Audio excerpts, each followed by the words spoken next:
No retail store markups, just custom blinds guaranteed to fit. Blindster.com. For more information about contests on this station, go to realradio.fm/rules. Listen up, Orlando. The biggest Kia event of the summer is happening now at Greenway Kia. With 3 Central Florida locations, that's over 1,000 new Kias, all priced clearly online at greenwaykias.com. And when you trade with us, over 40 Greenway dealerships bid on your vehicle, giving you the maximum value possible. Plus, bring us any trade and get an additional $1,000 off your new Kia. I'm Joe Rossi, and I want to see you in a Greenway Kia. Negative equity refinanced. All factory rebates applied. Florida heat is at its peak, and my house never seems to stay cool. That's a common concern we hear from Florida homeowners, Deb. Is the problem usually the windows? In many cases, yes. Vinyl windows are known to warp, letting in a lot of unwanted heat, while aluminum windows are heat conductors, transferring heat into your home. Okay, so what solution does Renewal by Andersen offer? Our windows are made of Fibrex material, built to withstand Florida's extreme heat. Our energy-efficient replacement windows and doors are designed to help keep the heat out and maintain a more consistent indoor temperature. So that means a more comfortable home and lower energy costs? Exactly. And during our end-of-summer sale, Florida homeowners can buy 4 windows or doors and get the 5th free, plus special financing for 1 full year. Those are savings worth taking advantage of. How do homeowners get started? Just go to bestwindowsflorida.com. That's bestwindowsflorida.com to schedule your free in-home design consultation to claim these savings. Restrictions apply. License number CGC 1527613. Hey, it's that mortgage guy, Don. Are you looking for information on a reverse mortgage or HELOC? It's so easy to get a quote at thatmortgageguyDon.com. ThatmortgageguyDon.com.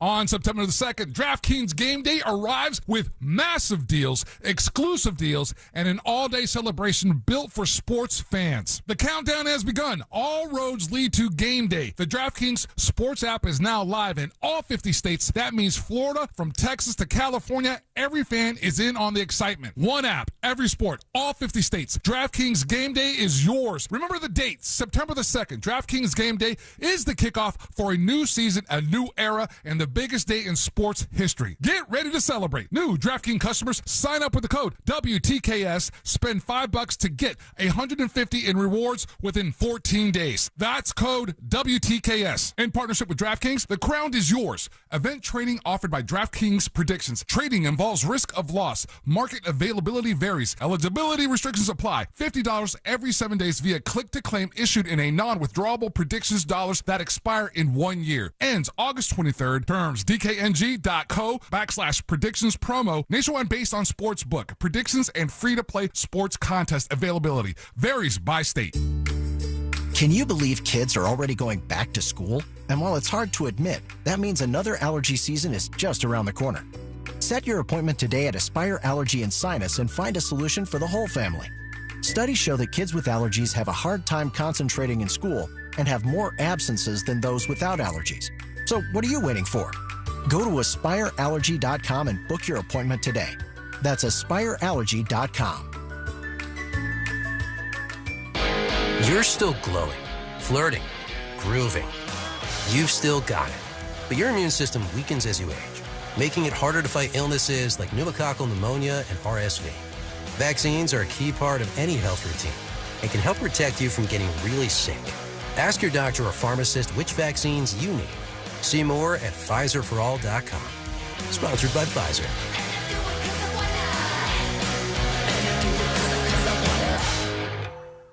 Thinking about upgrading your sleep? Now is the time to shop Sleep Number. Trusted by millions for nearly 40 years, Sleep Number offers superior comfort, personalized adjustability, temperature benefits, and value that is unmatched in the industry. And right now, during the Sleep Number Labor Day sale, all mattresses are on sale. Invest in your sleep and experience firsthand Sleep Number's personalized comfort. Stop by a Sleep Number store or sleepnumber.com to learn more. Think you're not the suing type? But you aren't at fault. I'm Orlando injury attorney Mo DeWitt. You didn't choose this accident, the bills, or the damage. Don't cover for someone else's mistake. Just call Mo. Injured on the go? Just call Mo.com. I'm not great with words after a fight, and I'm sorry, wasn't cutting it this time. So I used Smile Tunes to write a soulful ballad about how she's always right. By the second chorus, The silent treatment was officially over. Visit SmileTunes.com and get out of the doghouse today. Need more animals, more gators, and more fun? Y'all need Gatorland. Broadcasting live from the JustCallMo.com studios. Injured on the go? Just call Mo. Visit JustCallMo.com or dial 1-800-CALL-MO. This is WTKS-FM HD1 Cocoa Beach, Orlando. An iHeart radio station. Guaranteed human. Someone's going to get offended. It's just the way the world works. So to hopefully save everyone a little time and or energy, here's this. The opinions that you hear are those of the host and callers, and not those of iHeartMedia, its management, or advertisers. The News Junkie is on. The best friends you never knew you had, running through the most viral stories of the day. The News Junkie starts now. It is Thursday, August 20th, 2026. Lots to get to today. From Harry and Meghan deported to police investigate Hayden Panettiere's death, and a judge considers a new trial for Karmelo Anthony. Plus your calls, dispatches, emails, texts, and more. C-Lane is here. Hey there. You are with us, and you can send us a dispatch. Go over to thenewsjunkie.com. Hit record on your first dispatch right now. You can also watch the show on YouTube and twitch.tv/thenewsjunkie. Your message is rolling right into the studio in real time. How's everybody doing on a Thursday? I'm pretty good. How are you? Yeah, good. Hanging in there. Yeah. Everything's going fairly well, like actually shockingly well. That disturbs me a little bit, I think. But, yeah. You too? I mean, there was a little scare there because you couldn't see me on your screen and you started to freak out. I was like, show starts in 5 minutes. Celia doesn't care anymore. He's done. I've been so bad at the shows this week. I've been so distracted. The content is so far down. Tomorrow, so I'm just like Friday mode, just check sort of. It out. All right, bye. Celan's deep into the French Quarter. Is enjoying. You're going to New Orleans for your birthday, right? Or no? Is this New Orleans that you're going to this weekend? Or no. I'm going for this is for my wife's birthday. This for your wife's birthday. Yeah. Okay. I forgot to tell her happy birthday the other day. Son of a bitch. Ooh. This is for your wife's birthday. And then for your birthday, you're going to New Orleans. Correct. That came up because last night we were sitting at the bar and there was some guy and they said, where are you from? And he goes, Louisiana. And I'm like, Louisiana. We should tell this guy about the stations we're on in Louisiana. And then the guy, somebody said, oh, man, I love New Orleans. He's like, New Orleans sucks. Oh. And I mean, whoa, buddy, what are you doing? He's like, I like Lafayette. And I'm okay, whatever, man. But I like New Orleans. I'm a big fan. You could be a fan of all of these places. Sure. The United States is a big, glorious place, for God's sake. I'm sure there's some corners of Florida where they're just like Orlando. God, Mickey Mouse land. Yeah, okay, Touristville. Yeah, I feel it. You know, we all have our problems. You can trash on your own city today. And we're going to get to our opening clip here in just a moment. Don't forget, Rate My Blank this week, all week long. It's your most embarrassing stories. I want some real hits today. I want some gems. I want the best you got. So send those over as a dispatch at thenewsjunkie.com right now. All right, here we go. Let's put our ears to the ground, our fingers on the pulse. Let's see what's happening in this great, big, wide world of ours. And we go to... Celine, do you know who Nick Shirley is? Are you familiar with him? No, I don't, and don't call me Shirley. I think he's a YouTuber. I think that's his main thing, or like he's a content creator kind of guy. And he's a young dude, and he's been this guy who goes out and tries to expose corruption. He's been controversial. I'm not going to pretend that there's not some controversy around it. But he was one of the ones who went into Minnesota and then found that Quality Leering Center, the place where there was like, there's all kinds of like fraud going on. Somali-run childcare centers? Yeah. So this guy... Definitely just right off the noggin and not off the Google. I knew you hated Somalians. I knew that. Okay, so this is why you're... Okay. So he seems like he's a young guy focused on fraud. So he wants to go expose this, he says, in these places. And he goes to California and he finds some fraud that's going on there. He's posting all of this stuff online. And then I think this is a guy from California. This is a California State Assembly Chief of Staff. All right. This is like top in line in power. The State Assembly in California, the Chief of Staff in Sacramento. and he goes over to Nick Shirley when he's recording a video and interrupts him. Just give me your thoughts. Tell me what you guys think. Here we go. Ready? I can do the same thing, Nick. What does that do for you? Mia Bonta, do you think her creating a bill that would make it basically illegal, give someone a $4,000 fine for looking into immigration support service providers? Did you guys hear that Nick Shirley has a small penis, allegedly? Wow, that's so adult of you. Did you hear about this? Nick Shirley allegedly has a small penis. Well, I don't know. This is what they're reporting. Have you seen this? Well, the reports are wrong. They're reporting. Well, we don't know. Prove me wrong. No, I'm not. I don't do that. Sounds like you just want to see his wang. Bro, how weird is this? You're a grown adult, man. Like, maybe you hate this kid and you're the opposite side. You're on the other political team or something. But he shows up while this young guy's filming his Twitter video, and he has a sign printed out that says, like you took the time to print this. It says, allegedly Nick Shirley has a small penis. Prove me wrong. And it literally does kind of sound like you want to see his junk. I mean, what? Also, not to generalize or anything, but the sound of the guy's voice does sound like the voice of a man who'd like to see Nick Shirley's penis, or who has seen many other ones, perhaps. So he's got this sign like, comes up to him. if I went out with a sign that said allegedly, Sydney Sweeney has no vagina. Prove me wrong. When I see this, I'd like you to prove it. This is what politics brain does to people. This guy's an adult. Like, you're an adult. Like, if you don't like somebody who's a content creator, maybe you think they're lying. Maybe you think they're partisan. Maybe you think you like fraud. I don't know. Whatever your point is. Maybe you don't like them. But when you go out there and do this, you look like an idiot. I think maybe you guys like this. It sounds like he's or looks even like he's trying to do like an attempt at beating him at his own game or stooping to his level. To call it what you will, and there are ways to do that and win, but this one is extremely misguided. Yeah, like why don't you have Nick? Because Nick Shirley tries to expose fraud. Maybe you don't agree with the fraud that he exposes or whatever. So why don't you say Nick Shirley is the real fraud? Or, I don't know, like something that says he's embezzling money.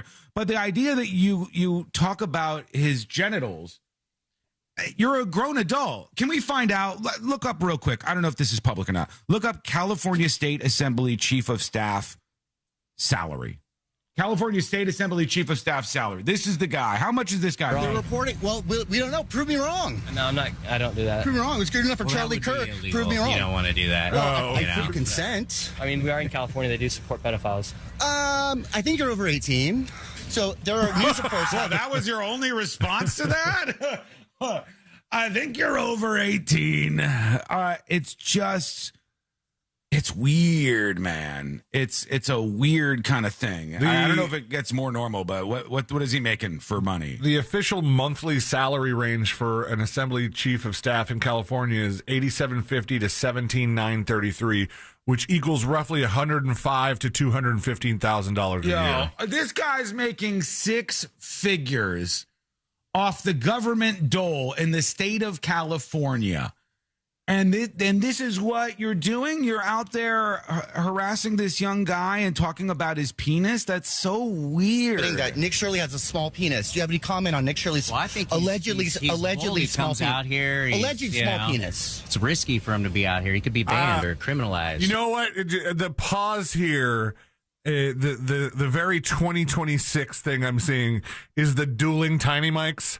You can't even have a sword fight anymore. It's got to be dueling mini microphones for your YouTube channel. Yeah. They got the little wireless mics they're holding in their hands, and they're just going back and forth.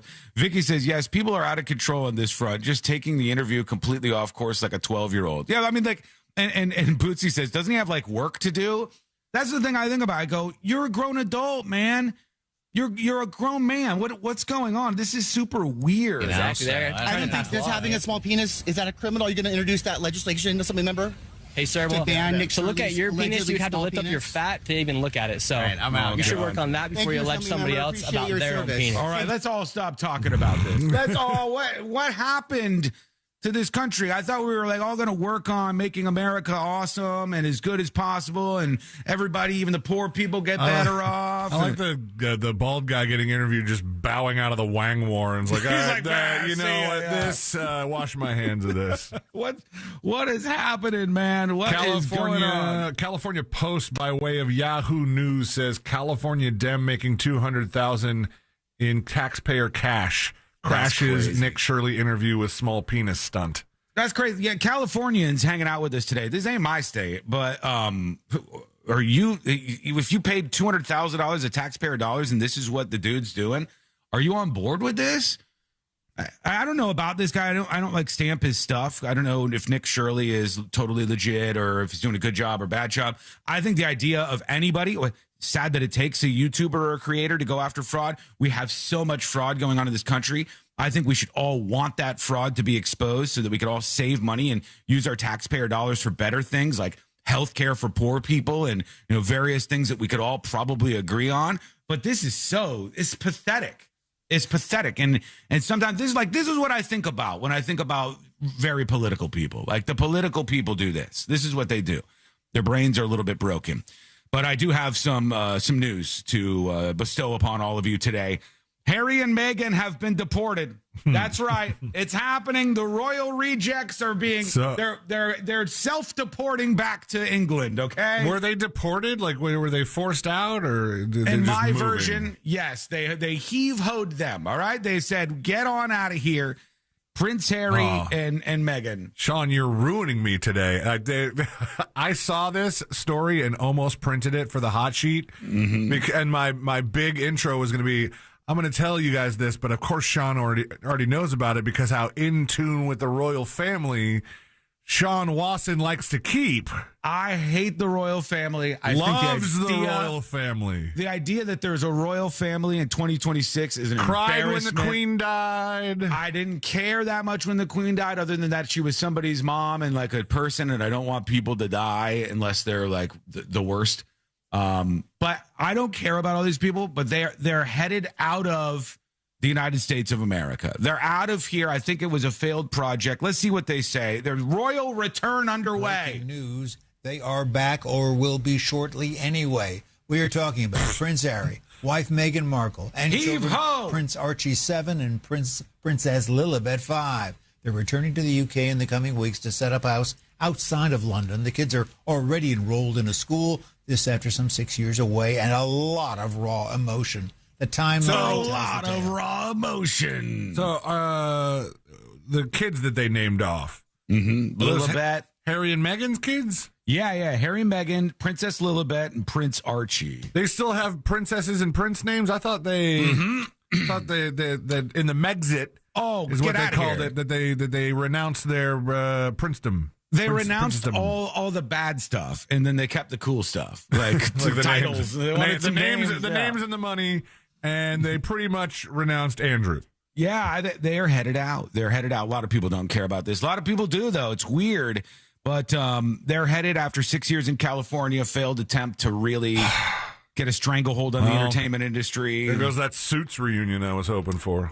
That's the biggest thing that she's done. People do love Suits. I hear such good things about that show. The biggest thing that she's done besides marrying a royal? That was a brave move on her part to really step up and try to take on this guy. But and since then, her career, I think, hasn't gone in the right direction. So now they're headed over back to the UK. We'll see. Sayonara to them. Some of you love them. Some of you hate them. She was kind of hot in Suits. Yeah, people love that show. I'm telling you, I've never seen a single episode, but I hear good things. We got a lot of emails coming in, some aggressive ones, some exciting ones. One that's just unbelievably unhinged that I'll read during the breaks on Skull Mike at one point, because I can't really say that on air as much. Oh, we're teasing Skull Mike now. Yes, you bet your ass. The show continues during the breaks, baby, over on youtube.com/thenewsjunkie. All right, when we come back, a mother is at her son's birthday party and does something that gets a lot of criticism. I'll bring that to you. Also, the worst cop in the world in some headlines today. And I mean it. I'll deliver on this. Wait till you hear this story. It's coming up next on the News Junkie. Real Radio is on Instagram at Real Radio 1041. Sponsored by the law offices of Anajar and Levine Accident Attorneys. Call the law offices of Anajar and Levine at 1-800-747-FREE. That's 1-800-747-3733. Delays continue on I-4 in the Orlando area today. Ladies and gentlemen, welcome behind the scenes of the show. Welcome to, well, almost called it Friday. Welcome to Thursday. Mega Chat should be working great. All is well. All is good. Dat Zach says, why was this breaking news? I mean, I don't know. There's some elements of news about it. The royal family, the whole fallout, coming to Hollywood, not getting your way, him trying to get her into these like Hollywood animated voiceover productions, a lot of that stuff failing. And now it's like, let's go back. Let's go back to London town. Let's see what we can do. How about the immigrants arrested for murder and then some, I can't, hold on, I can't see. I can't see your comment. I'll look at it in a second. How about the immigrant? Talk about the immigrant. How about the immigrant guy arrested for murder and then somebody jumped on a plane yesterday? I don't know the plane story. Immigrant guy arrested for murder. I'm assuming you're talking about the ferry captain. Is that who you're talking about? Not much to the story. Illegal immigrant was driving a ferry, which had an incident, and some young kid died. A couple of people died, I believe. At least one or two people died. And now the guy has been arrested because he didn't have a captain's license. You want to pull 4 hours out of that? What do you want me to do? BDMX Con, I haven't seen that actually. Send me that if you will. I have a couple of things to start teasing out some drama for you. Let's start slow. You tell me how you feel about this, chat. Good morning, Barbara. Tell me how you feel about this. Publix, the #1 supermarket chain in the southeastern United States of America, has made a jaw-dropping, shocking announcement. This will impact all of us, and I want to know how you feel about it. Publix has said, as of today, they are getting rid of 10 items or less. No more 10-item or less limits in a major change that may ripple through other grocery stores since they're such a big force in the United States. The Florida-based supermarket chain has dropped the traditional 10-item limit from its express lanes, giving store employees the flexibility to manage checkout traffic and potentially reduce wait time. We've updated our express lane process to give associates greater flexibility. There is no more specific item limit. Our focus is on reducing wait times. Signs that previously said customers with 10 items or less are being replaced with signs that simply say express. How do we feel about this? Do we love it or hate it, chat? Do we love it or hate it? I think 10 items or less was doomed because you have these weird antisocial people who just do whatever the hell they want. And then when they're checking out, if they have 11 items or 12 items, if anybody comes up to them, they have a massive conniption fit and just completely lose their shit. And so eventually they realize, what are we going to do? We can't enforce this. Meep says, I don't care. I use self-checkout. Well, good for you. Who cares? Multiple who cares? Don't care. Wait, Sean, you said don't care twice. I get it. We see you, Sean. We see you. Express is so vague, it doesn't mean anything. That's the thing. You know what this is? This is the slow usherance into everything at checkout is going to be one massive self-checkout lane. Whether you love that or hate that, that's what the future is. Every single thing is going to be one massive snaking self-checkout lane. And Publix realizes it. That's why they have 2 humans. Then they have the express lanes, and they're like, screw that. We don't even want this anymore. Let's get rid of the 10 items or less stuff. And then they're just going to make that self-checkout bigger, until none. Nothing. No other options. Night Nurse says, I love it. I can get in and out with 15 items and I don't have to wait. Good for you. Email coming in. Somebody's mad at me for supporting women, I guess. Ladies, an email coming in from Brute to tips@thenewsjunkie.com. He said, this quote comes from the Bible. When women come into power, it's the undoing of a country. Right now, in real time, America has never been in such turmoil since women have been elected into political positions. The Bible clearly states that females are the weaker sex, and it says they're physically and mentally weaker. If America should continue down this path, elevating women into leadership roles, we will not survive as a country. You hear that? If God made anything more beautiful than a woman, he would have kept it for himself. Real men don't vote for women. America is 3/4 in the toilet. If you actually care about the USA, then stop supporting women in power. They are helpers, he says, not leaders. God, Jesus. I stand by whatever I said that triggered this guy. Whatever my message was that prompted this response, double down. Triple down. What is that email? All right, stand by. Here we go. Last place in your fantasy league isn't just about losing. It's the group chat jokes, the punishment, a full year of hearing about it. I'm JJ Zacharyson, host of the Late Round Fantasy Football Podcast. Our players to target and players to avoid episodes tell you exactly who to circle and who to cross off. We're providing data-driven research on the podcast all season long, so that you're the one talking trash, not taking it. Download the free iHeartRadio app, search the Late Round Fantasy Football Podcast, and listen now. Go to markspain.com to get a guaranteed offer on your home today and start packing. Radio.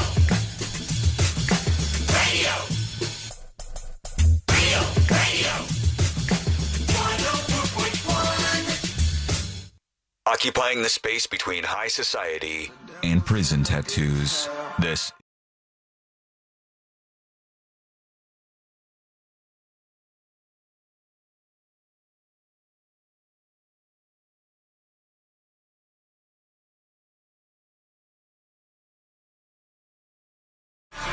You know, a lot of the great stories sent in to this show are from people just like you. So if you have something you think will be interested, you want to hear our takes on it, et cetera, send it over, tips, T-I-P-S, @thenewsjunkie.com. This could be a game changer. Seriously. Somebody just told me about this on chat. You can chat along with the show over on YouTube, Twitch, or TNJ chat at chat.thenewsjunkie.com.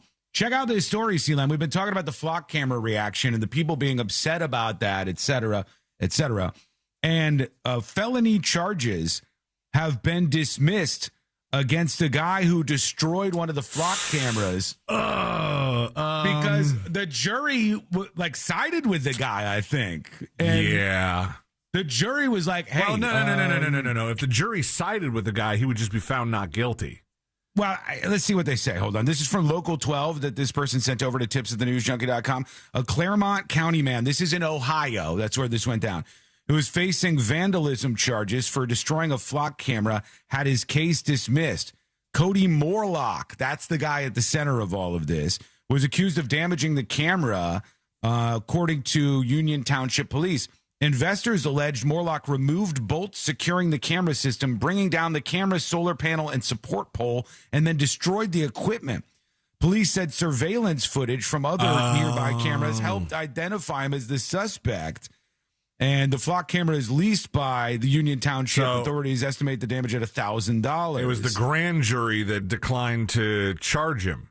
Yeah, they went to grand jury with this, and this guy, they're like, look, here's the video, here's the evidence. Here's him taking down one of these flock cameras, and it seems like the grand jury may have had a couple of people on it or so that were like, you know what? Don't really like these flock cameras. Not really a big fan. Maybe no charges for this guy, right? And, this is, if that's the way this happened, this is what a lot of people wanted to happen in the Luigi Mangione case.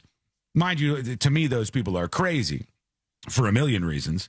I mean, one that's so obvious to me that nobody seems to talk about in the Luigi Mangione case is that he wasn't even a customer of the healthcare company where he killed the CEO. He wasn't even a United Healthcare customer. And so really? Yeah, I always find that to be a weird thing. Like, nobody mentions that. Was his beef with the healthcare personal, as in he got a bad deal through the healthcare, or like his father or something? I watched my father wither away. Cliff's notes on him, and then I'll get back to the Flock thing, is he grew up a rich kid and had back problems, couldn't get any help, then did get help. His back problems were solved, but he thought it took too long. He grew an animus against the healthcare industry and then targeted a CEO that wasn't even from his healthcare industry. But in this case, I think the people on this grand jury might be like, hey, and I haven't seen any polls on this. Celine, look up support of Flock cameras poll or something. See if there's anything about that. Somebody must have polled on this. But maybe there was enough people on the grand jury that were like, guess what? Here's what we're going to do. Nothing. This guy is not going to be found guilty, or the grand jury is not going to indict this guy, even though they famously say you could get a grand jury indictment on a ham sandwich or something. It's usually pretty easy to get a grand jury indictment. But not in this case. Felony charges now you got dismissed. a guy who looks like he's had a few ham sandwiches, and he doesn't get indicted at all. And now this guy might just go out and get some more Flock cameras. See, that's the thing. That's what, take away take out of the equation your thoughts on the Flock cameras. It seems like they had evidence that this guy did it. Mm-hmm. And so maybe they didn't do a good enough job making their case to the grand jury about what happened. But if the grand jury is just allowed to be like, well, I don't like Flock cameras, so we're just going to open the door and let this guy walk out a free man, that's not a great precedent. It's not. No, because more of this will happen. And I think that people will be emboldened by this. Let's see if I can find and I don't, and it's going to be also a bad precedent when people who want to, I mean, is this case law that could be cited? I don't think so. I don't know how that works. Maybe there's a Moses question. But if other people who hate Flock cameras see that this guy, this Mr. Morlock, got walked out the door, thanks but no thanks, you're not indicted, see you later, and they go, well, I guess it's cool. I guess we could just go around cutting these things down. We could just go around destroying people's property everywhere. Yeah, maybe. Yeah. Here's look at this. This will show you something, Celine. 3 comments on this story from Local 12 about the guy who the grand jury didn't want to indict. Innocent. Need many copycats just like him. Uh-huh. Next comment from Loogie, who is probably respected in the community. He is goated. Next comment from Otto, O-T-T-O Pen, Otto Pen. Not guilty. And these are the 3 comments I see on this. I think there's maybe a lot of sentiment like this out there, but this guy was plenty of it. And now they just let it. They just gave it an endorsement almost. A little bit. It seems that way. We'll keep an eye on these stories. A lot of people fired up about them. A couple of emails coming in. We can get to these, and you can always email us. If you want to be anonymous, put that up on top, the tips at thenewsjunkie.com. And this is from Anonymous. Hey, junkies. Flock cameras without control on police officers is a recipe for disaster. I was once married to a small town cop not far from where you're located, and he filed a false police report on me. I only found out when I applied for a state-backed license for my employment. I spent over a year fighting this charge, and I still carry proof of this bogus charge on me at all times just in case. Nothing ever happened to this officer, of course. This started out in the early 2000s without all this technology. Thank goodness for the good cops, but we all need to think about the bad ones and what they can do with our information. Without some kind of control or accountability, we need to fight for our rights. Just my 2 cents. For someone who was wronged by the man, says Anonymous. Thank you for that. I mean, I 100% agree with that. I agree with the fact that there does need to be, legislation in place. There needs to be rules. There needs to be safeguards and barriers around the massive amount of data that these cameras procure. Uh-huh. But I also am against the idea that you could just go, Hey, this guy cut one down. He is a hero. We need more heroes like a Morlock. How many other Morlocks with hacksaws are there wandering the streets right now? He didn't even use a hacksaw. He at least unbolted it before he destroyed it. Other people have literally cut them. That's true. Melanie emails and says, hello, guys. Catching up on yesterday's show, and you were talking about that company that said the polls that they released were a social experiment. This was a company that was, I guess, lying about some political polls that we talked about. I've been wondering about the validity of a lot of these polls as we've gone through the primary election for the last couple of weeks. In Florida, for our Republican candidate, a lot of polls that were released showed Byron Donalds would have 80% of the votes. He claimed that they didn't have a debate because none of the other candidates even hit 10%. Over the last month, in conversations with my parents' generation, who are all retired, the election would come up, and every single one of them said they'd be voting for Donalds. When I asked why, one of them said because the polls say he's going to win anyways. But then he didn't win by that much, he said. So I'm sorry if this is too political, but that story got me thinking. Have a great day. The weekend is almost here. Wiggle, wiggle, pop, pop, says Melanie. Well, the weekend's always here for somebody, Melanie. Appreciate you and the email. And we'll take yours as well as we move along on the show. Tips at thenewsjunkie.com. TIPS at thenewsjunkie.com. People get fired up about those cameras, though. You know, no, of course. I don't know what that means. I don't know how to read into it, but the situation, I think, this is going to be a little bit of a stretch of a comparison, but just kind of go on this ride with me for a second.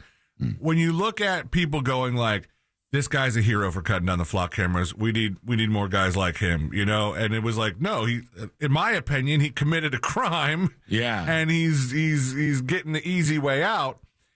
Remember when, you've talked about the guy that, Markeith Lloyd. Yeah, that killed a pregnant woman in cold blood. Killed cops. He was a no good dude, and they went on an absolute manhunt for him. And he was eventually found, and when they took his mugshot, it seemed that he had been beaten frivolously. I think they knocked his damn eye out. Just about. I mean, they had to pretty much Band-Aid his eye back in place before they took the mugshot. And a lot of people said, good. Mm-hmm. But at the end of the day, there were some people that broke laws there. You know? Yeah. And it was like, okay, we're just overlooking this because we don't like this guy. We're over, and that was an actual person, and this is just property. So I think it's even more rife for people to go, look the other way if you saw something that really you didn't see anything. A lot of people have a big appetite for that. I mean, this is the same thing where if somebody who you hate or somebody who commits a heinous crime goes to prison, and you're like, good luck out there. Don't drop this soap, and you'll be like, don't drop the soap. Yeah, I'm implying that prison rape will happen. You go, oh, okay, all right, sure, yeah. That's cool. Just wanted you to say the word. Wanted to make sure, yeah. I just want to get that out there. We're taking your Rate My Blanks for this week. Rate. In the Rate My Blank, rate, R-A-T-E, Rate My Blanks for this week. Our Rate My Most Embarrassing Story. You can record your message as a dispatch over on thenewsjunkie.com, just like Amanda did. Here she is. Afternoon, fellas. Yeah, my most embarrassing moment. I was on a date, middle of the date. Amanda, you sound different. Went to use the bathroom. Amanda was wearing a pair of overalls and didn't realize the back of the bib was down in the toilet bowl after I completed doing my number 2. Oh, God. In a state of panic, I used the bathroom sink to wash off as much as possible. Went back to the table, put on my hoodie real quick, went to give her a hug goodbye, made up an excuse. I had to go visit my grandmother in the hospital. When she gave me a hug, her arms instantly got wet, and the smell wafted up through my hoodie. She immediately let go in a state of panic and disdain and walked out the door. Yeah, it was horrible. Yay! Okay. I don't even know what to do with that information. You scooped up what you left in the toilet with a bibbed overalls and a hoodie? What? How do you even... You know what? It's embarrassing, so I'll bookmark it, and we'll see if that can make it to the winner's circle here. You could give us your stories, and your embarrassing stories are welcome as well for Rate My Blank. Do that over at thenewsjunkie.com. Send your dispatches right now at thenewsjunkie.com. I don't know if it's a winner, but it's pretty bad. Ghostbird says always poop before dates. Is that a strategy people use? I mean, I thought it was the other thing, like something about Mary. No. Oh, yeah. That flogging the dolphin before you can't have, they're going with a loaded weapon. You can't have that run in your brain. Mm-hmm. Somebody says, think cashier story is number one for now. Yeah, that's in the front right now, I think. Kevin disagrees, says he wins. We'll see if you can beat him. Send your dispatch. Record yours over at thenewsjunkie.com. All right, lots of your comments coming in, and we'll work in some more of those. I got to get to this mother at the birthday for her young child that's getting some heat, and the worst cop in the world. Wait till you hear this story. A lot of people sent that one in. The stuff this cop got away with is unbelievable to me. And we'll tell this story is coming up next on the News Junkie. Real radio is. Stand by, folks. Quick Mills Air live read, and then we're all free for the rest of the show. We are all free. Our goal, as always, is 25 subscriptions or gifted subs, premium subscriptions on thenewsjunkie.com. Currently at a goose egg. We've beat it every day this week so far, I think. So let's see what you got.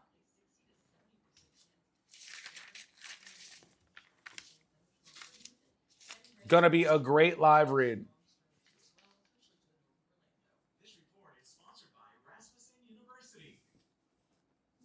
All right, here we go. I'm going to knock this out. I'll be right there. Chance of an isolated strong storm or two as well, especially to the north of Orlando. This report is sponsored by Rasmussen University. Whether you're new to nursing or looking to advance your degree, Rasmussen University offers a range of programs to help you answer the call for nurses. Because when you're ready to care for others, we're ready to help you get there. Learn more at rasmussen.edu. Folks, how are you? I hope you're good today. If you're dreading going home because your air conditioner is not performing as it should, know that you don't have to wait any longer. The companies that rip you off are certainly out there, and you should be careful. You should avoid them as best you can. But there are still really great locally owned and family owned and operated companies. And those companies are important. I think you should support them. They hire the people in our community. And some of them are honest, great businesses like Mills Air.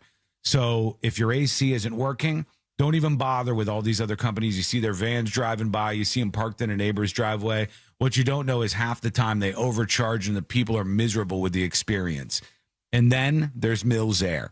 So if you want a company that'll make you believe in American businesses again, this is why you pick up the phone when your AC has a problem and you call 407-277-1159. Let me give it to you again here. It's 407-277-1159. Top-notch stuff. Interrupted myself. Top-notch stuff. I'm going to give you a sneak peek on the next story, everybody. A mother is getting heat from some folks. I don't know exactly why. I'll play the video for you. You can tell me if you have an issue with it. She said nobody showed up for her 3-year-old son's birthday party. So she called the fire department. And the fire department was sweet about it. And they showed up and they brought the fire trucks. And this 3-year-old was happy. He got to play on the fire truck and stuff. And a lot of the response was, what kind of nonsense is this? A 3-year-old doesn't need people to show up at their party. She's saying none of the 3-year-old's friends showed up. A 3-year-old doesn't have friends. A 3-year-old is a child. The people that come to a 3-year-old's party are the friends of the parents, family members, grandma, grandpa, uncles, aunts, next door neighbors. That's who goes to a 3-year-old's birthday party. Not like a whole bunch of people, a whole bunch of friends. Plot twist, she didn't invite anyone. I mean, that could be a thing that people are starting to take advantage of now because they know people feel bad. So you just go, oh, well, nobody showed up to my son's birthday party, so we called the fire department. Meghan says on TNJ chat, a 3-year-old isn't even going to remember his birthday. I'm interested to see what C-Lane says about this because, of course, his son very soon will be turning 3 years old. And I even went to his second birthday party. We'll see if he has friends, though.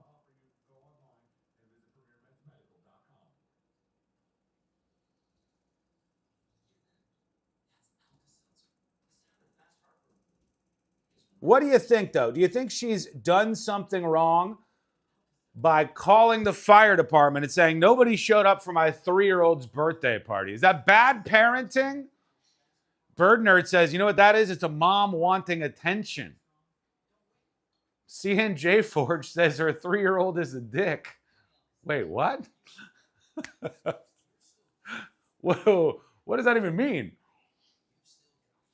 She posted it on social media, so it's all okay? Yeah, I mean, she should know that there is going to be some sort of reaction. But I didn't think it was that big of a deal. How close is the fire department?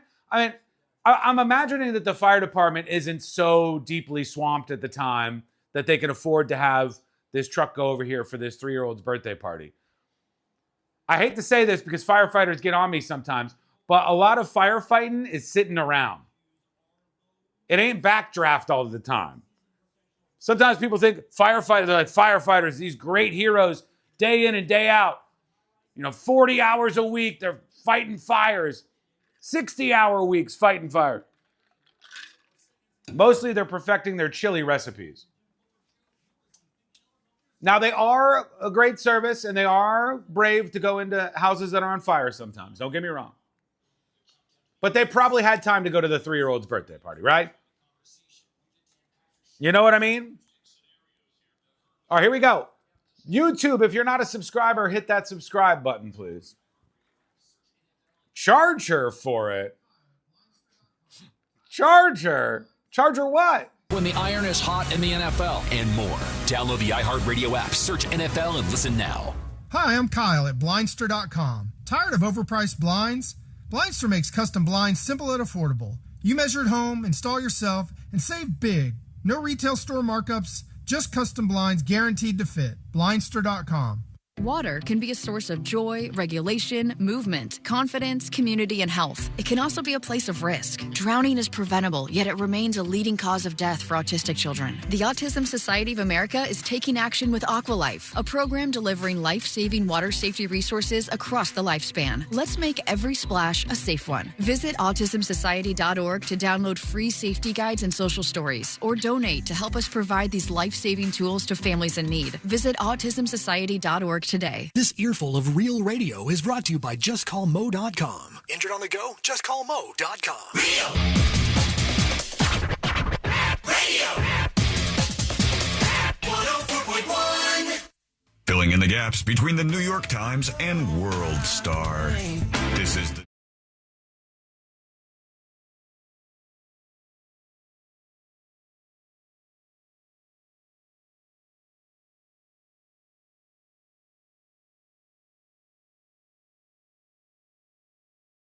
And the reaction to this. I'm going to play a situation for you.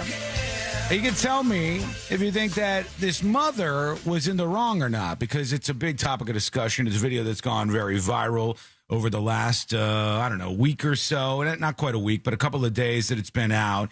And I don't know why, but people are so mad about this mom. You know how people are. They get judgy. People are so mad about this mom. And she made a video, C-Lane, because nobody showed up, she said, to her son's 3rd birthday party, which I'll play the video here in a second. But whenever I hear stuff like that, it's like nobody showed up to your son's 3rd birthday party. Who shows up to a 3rd birthday party other than like family members? Like a 3-year-old doesn't have a lot of friends. Does Jackson have actual friends at this point in his life? He has a couple, but most of them are in the neighborhood. Right? But, it's like... That's kind of on you, Mom. Like everybody who showed up to his 2nd birthday party was invited by myself or my wife. Right. And the 3rd, you were there. I have pictures of you and Jackson pointing at your tattoos. Yeah. I said, what's that? And now that he has scribbles all over this man's arm. Now that his vocabulary has probably more than doubled since then, when he sees the tattoos again, but what that? What it do? Where from? Questions. But long story short, we're planning for his 3rd birthday party, and part of that is inviting everybody that's going to be there. Yeah. Now, if the mom did her due diligence and did invite a lot of people and they didn't show up, that's kind of a reflection on the mom. All right, well, let's see. Here's the mom talking about nobody showing up for her son's 3rd birthday party. No one showed up to my son's 3rd birthday party. Told you. Okay, first of all, there are people here. She's saying nobody showed up. I'm seeing 1, 2, 3, 4, 5, at least 5 people. Maybe like some aunts and uncles or something. Like a lame party. All right, it is sparsely attended. I agree, but it says you have a friend that's 3. You've got a friend that's 3. That could have been another theme you could have chosen for Jackson. Be. It's not as good as the one you picked. We haven't ordered any T-shirts or anything that says nothing but a 3 thing. So there's still time. I think nothing but a 3 thing is way better. But this mom goes, nobody showed up for the birthday party. Friend told me that I should call the fire department, so I did. And they're going to see what they can do about working something out and showing up here for him. All right, I don't understand. Like nobody shows up for your kid's birthday party, and a friend says call the fire department. No, because there's been so many. I can't believe that your friend told you to do this because of the precedent that's been set. But yeah, how many times have we heard about somebody getting on social media and they'll be like, nobody's at my kid's party. He thinks he has no friends. He's crying. And then the firefighters drive by and honk the horn or let the kid hold the hose for a couple seconds. They do something to make it special. Somebody shows up to make it special, and it's an adorable story, feel-good story, good on the people that do it. And now people know. But this shouldn't be the norm. Yeah. It's like, well, nobody's at the 3-year-old's birthday party. Let's call the fire department. What we can make happen. Here comes the fire truck. You want to go see him? Come on, Bubba. Let's go say hi. The fire department showed up. This is just going to happen more and more. Hold on, wait. Stay right there. All right, they're good kids. They're like well-behaved kids. You see the lights? Look how big their fire truck is. All right. Look at them. The firefighters are really sweet. They let the kid have a little tour. I'll mute this, and the folks on YouTube can see the rest. They let the kid have a little tour of the fire truck, and they go out there. There was so many people ripping this lady apart online. One is for her appearance because she has like a lip ring in or something. And then the other one is like, hey, it's a 3-year-old. Like, why do you think his birthday needs to be such an ordeal that you're going to call the fire department out? And somebody in chat was even like, I forgot who it did, or I'd give you the credit for it because it was kind of brutal. Somebody over on the chat side of things says they need a charger for this. Like, they should send her a bill for the fire department coming out to this 3-year-old's birthday party because this mom are they letting him hit the horn? Turn the sound back on. Hang on. They let him get up into the fire truck. Those pedals there is what does the sirens and horn. Oh, a little bit more. You turned it on. Yeah, so we got to hit the pedals and set off the sirens inside the fire truck. And like, it's cute, but I don't like. I remember that from the time that somebody let me in a fire truck once. How old were you? Were you 3? I was in high school. Birthday? I was not my birthday. Whenever I see something like this, I go, I think it's a little main character-y. The kids probably had fun. The idea that you go, they should pay for this, like somebody saying this is BS, this is nonsense. The idea that people get mad about this kind of stuff, I go, I don't know if you understand this, but a fire department like this in a small town is mostly just sitting around waiting. They're perfecting their chili recipes and stuff. These people are just waiting. There's nothing to do. So when somebody says, hey, come on out, maybe they have fun doing that. They want to go out and show off the fire truck and the little kid likes it. I don't think it's the end of the world. I wonder what the reaction being so angry is really all about. Maybe it's a fear that everybody's going to start doing this. Well, which is kind of happening right here in the moment. I mean, how do you start scheduling the fire department to come out? You call the book the venue, and then you call the fire department, and then that's how it goes. Everybody gets the. I'll call the fire department for Jackson's 3rd birthday. I'll get him out there. And here's the thing: like, if you do that, the other worry is you cannot promise your kid a fire department stop. I can. You can't. You cannot promise your kid a fire department stop. They're gonna if be you here. booked the fire department to come to the birthday party, and all of a sudden there's a 4-alarm, on the other side of town, they have an obligation to put out that fire, not be at your birthday party. If they could get a call right now and boot that 3-year-old right the F out of that truck. Plot twist, the 4-alarm fire is at my house because I wanted to guarantee the firefighters were going to show up. I lit the back patio on fire to make sure my fire son, department. to make sure he was going to get some kind of good experience. What do you think about this? And explain to me, if you get mad about this, what you're mad about. My cousin is a firefighter, see what says, and she said this is fine. Her fire department would do it and be happy about it. Like, they're probably bored. Sure. They're probably just sitting around and they're bored. And this is Springdale Fire Department, wherever the hell that is. And they probably got excited that there was something to do for the day. Sure. So if this is a thing that we could do, then, see, once you publish it, though, it's going to run rampant, and then the fire department is going to hate this. Mm-hmm. Another birthday! For some of these jobs that you have, I know a person who works in an emergency medical field, and some days he does nothing and sleeps, but he has to be there for 8 hours. Some days it's a lot of sleep. Yeah. He has kids, so some days it's catching up on a lot of sleep. He didn't get taking care of his kids. And some days they're like, all right, we got the call. Let's hop in. Let's go. We got to go save some lives right now. Yeah. And I think it's the other part of it is just like a perk, I think. Yeah. And so these guys are like, hey, I much enjoy crafting my chili recipe. I much enjoy sleeping this off or cleaning the truck or filling it up with water, making Don't sure all enjoy the seeing gear. a 3-year-old real excited about something like this? You do, unless it's your job. Once it becomes your job to go visit 3-year-olds all day. All right, I see. Okay. You know? Eddie on YouTube says it's putting citizens at risk. This is a matter of wrong, not a feeling of being mad. But is it really putting anybody at risk? I'm just not understanding the backlash here. Okay, thank you. I don't think the risk factor is huge. I mean, I would assume that a lot of the spacing of fire stations and stuff is researched, and so you got to know that if this fire truck, needs to be in this area so that it can get to this circumference, this radius around the station in a certain number of minutes, so they can maximize the amount of ability they have to fight fires and to do the work that they do.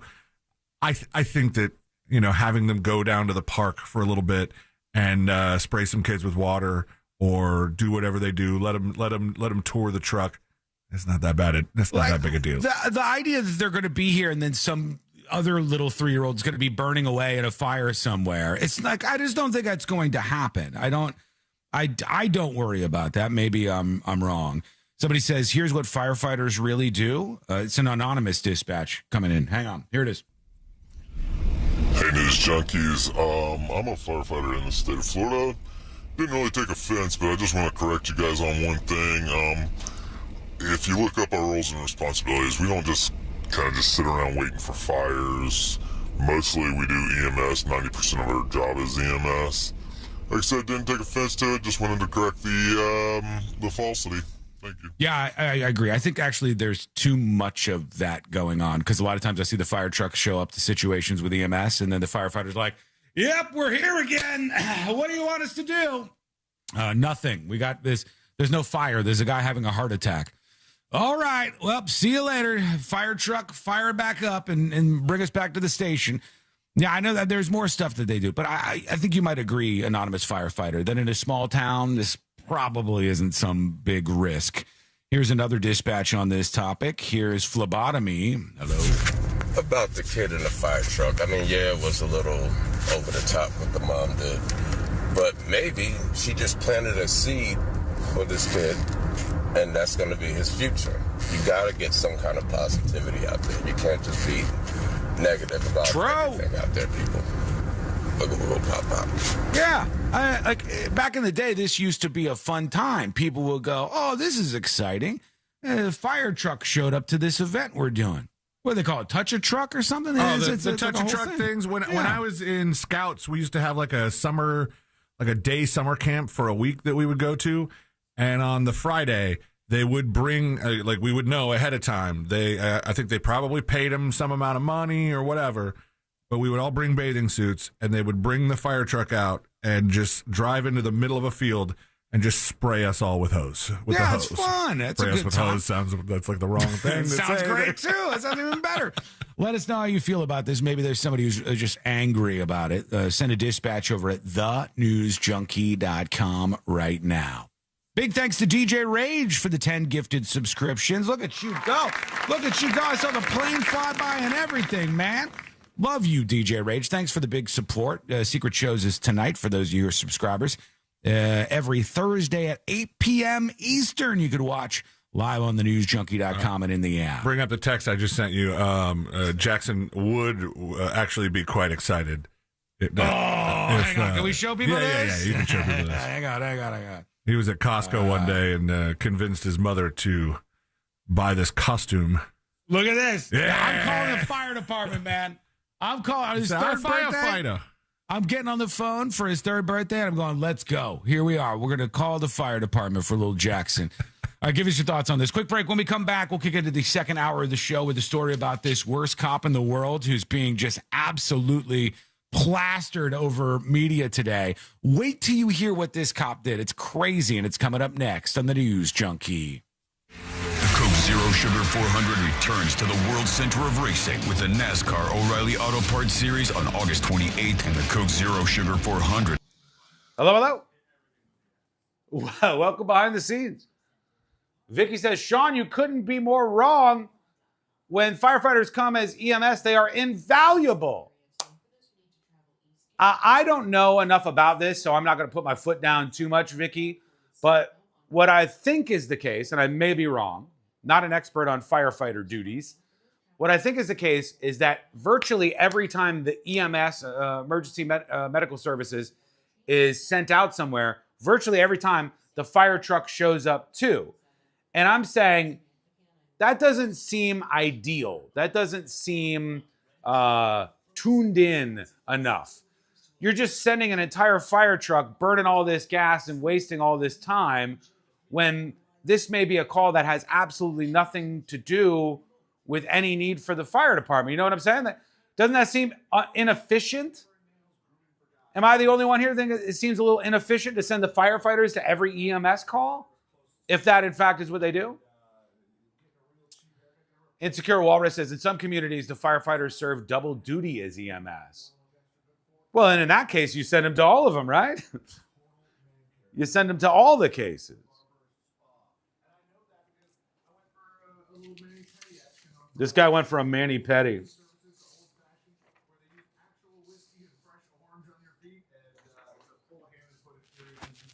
I saw a tweet this morning, guys. I wanted to tell you about this. I need my comic book experts on this. Thank you, Tom, for the 5 gifted subscriptions. You, too, can sign up over on thenewsjunkie.com or gift subscriptions. For each gifted sub, you can claim a reward. Like this. Here's a game of magnets magnet. Back to the OG style. There's like 750 of these. Get yours by signing up for a premium account today, unlocking secret shows for tonight. Or if you're already a subscriber, thank you. Gift some of those subs. I need my comic book nerds. I need my comic book nerds on this one. Anybody really familiar with comic books? Just say yes. Just raise your hand if you know a little bit about the comic book world. I mean, if I'm being specific, Marvel, but it doesn't really matter that much. Maybe it does. I just saw a tweet, and it made my brain spin a little bit today, and I said, what would happen in that case? A little? I know of them. I need a little more knowledge on that. Yes? We got a couple people who know a bit about the comic book world.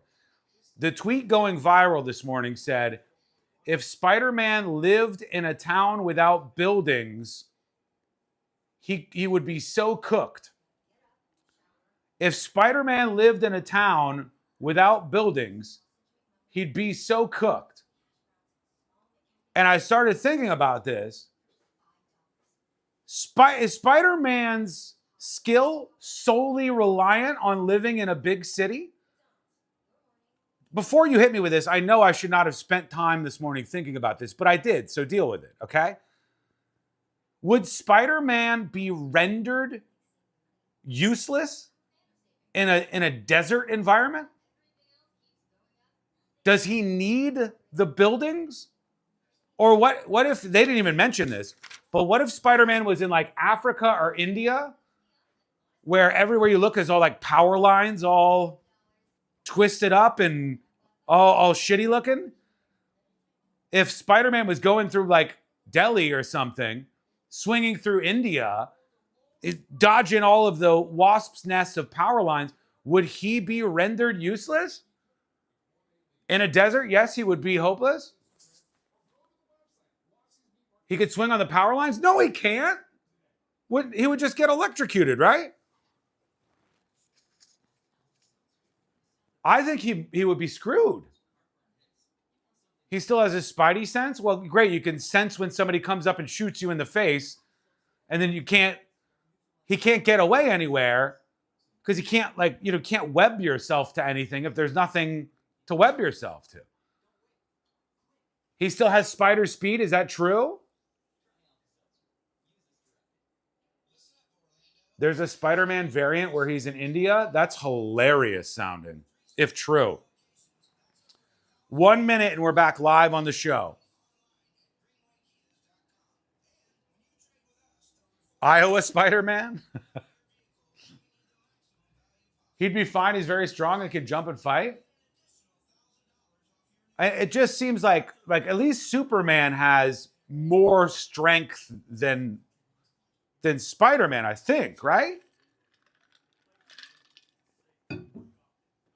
I think he relies on the buildings quite a bit, but that's just me. Let's get back to the serious stuff. Here we go. Wait till you guys hear about this cop that got arrested or had to resign so far. We're coming back right now. At a place of business, our duty is to protect you after that harm. Morgan & Morgan, for the people.com. Mills Air in business since 1992. That's over 30 years here in Central Florida. They're not going anywhere. Carrier factory authorized dealer. You can always turn to the experts at Carrier. Equipment change outs and upgrades right now with up to $1,275 in rebates. Visit millsair.com. Cento Family Moving and Storage. Less stress, more peace of mind. Cento Moving, CentoMoving.com. Portions of the following program were pre-recorded. Coming to you live from the JustCallMo.com studios. Injured on the go? Just call Mo. Need help after an accident? Visit JustCallMo.com or dial 1-800-CALL-MO. This is WTKS-FM HD1 Cocoa Beach, Orlando. An iHeart radio station. Guaranteed human.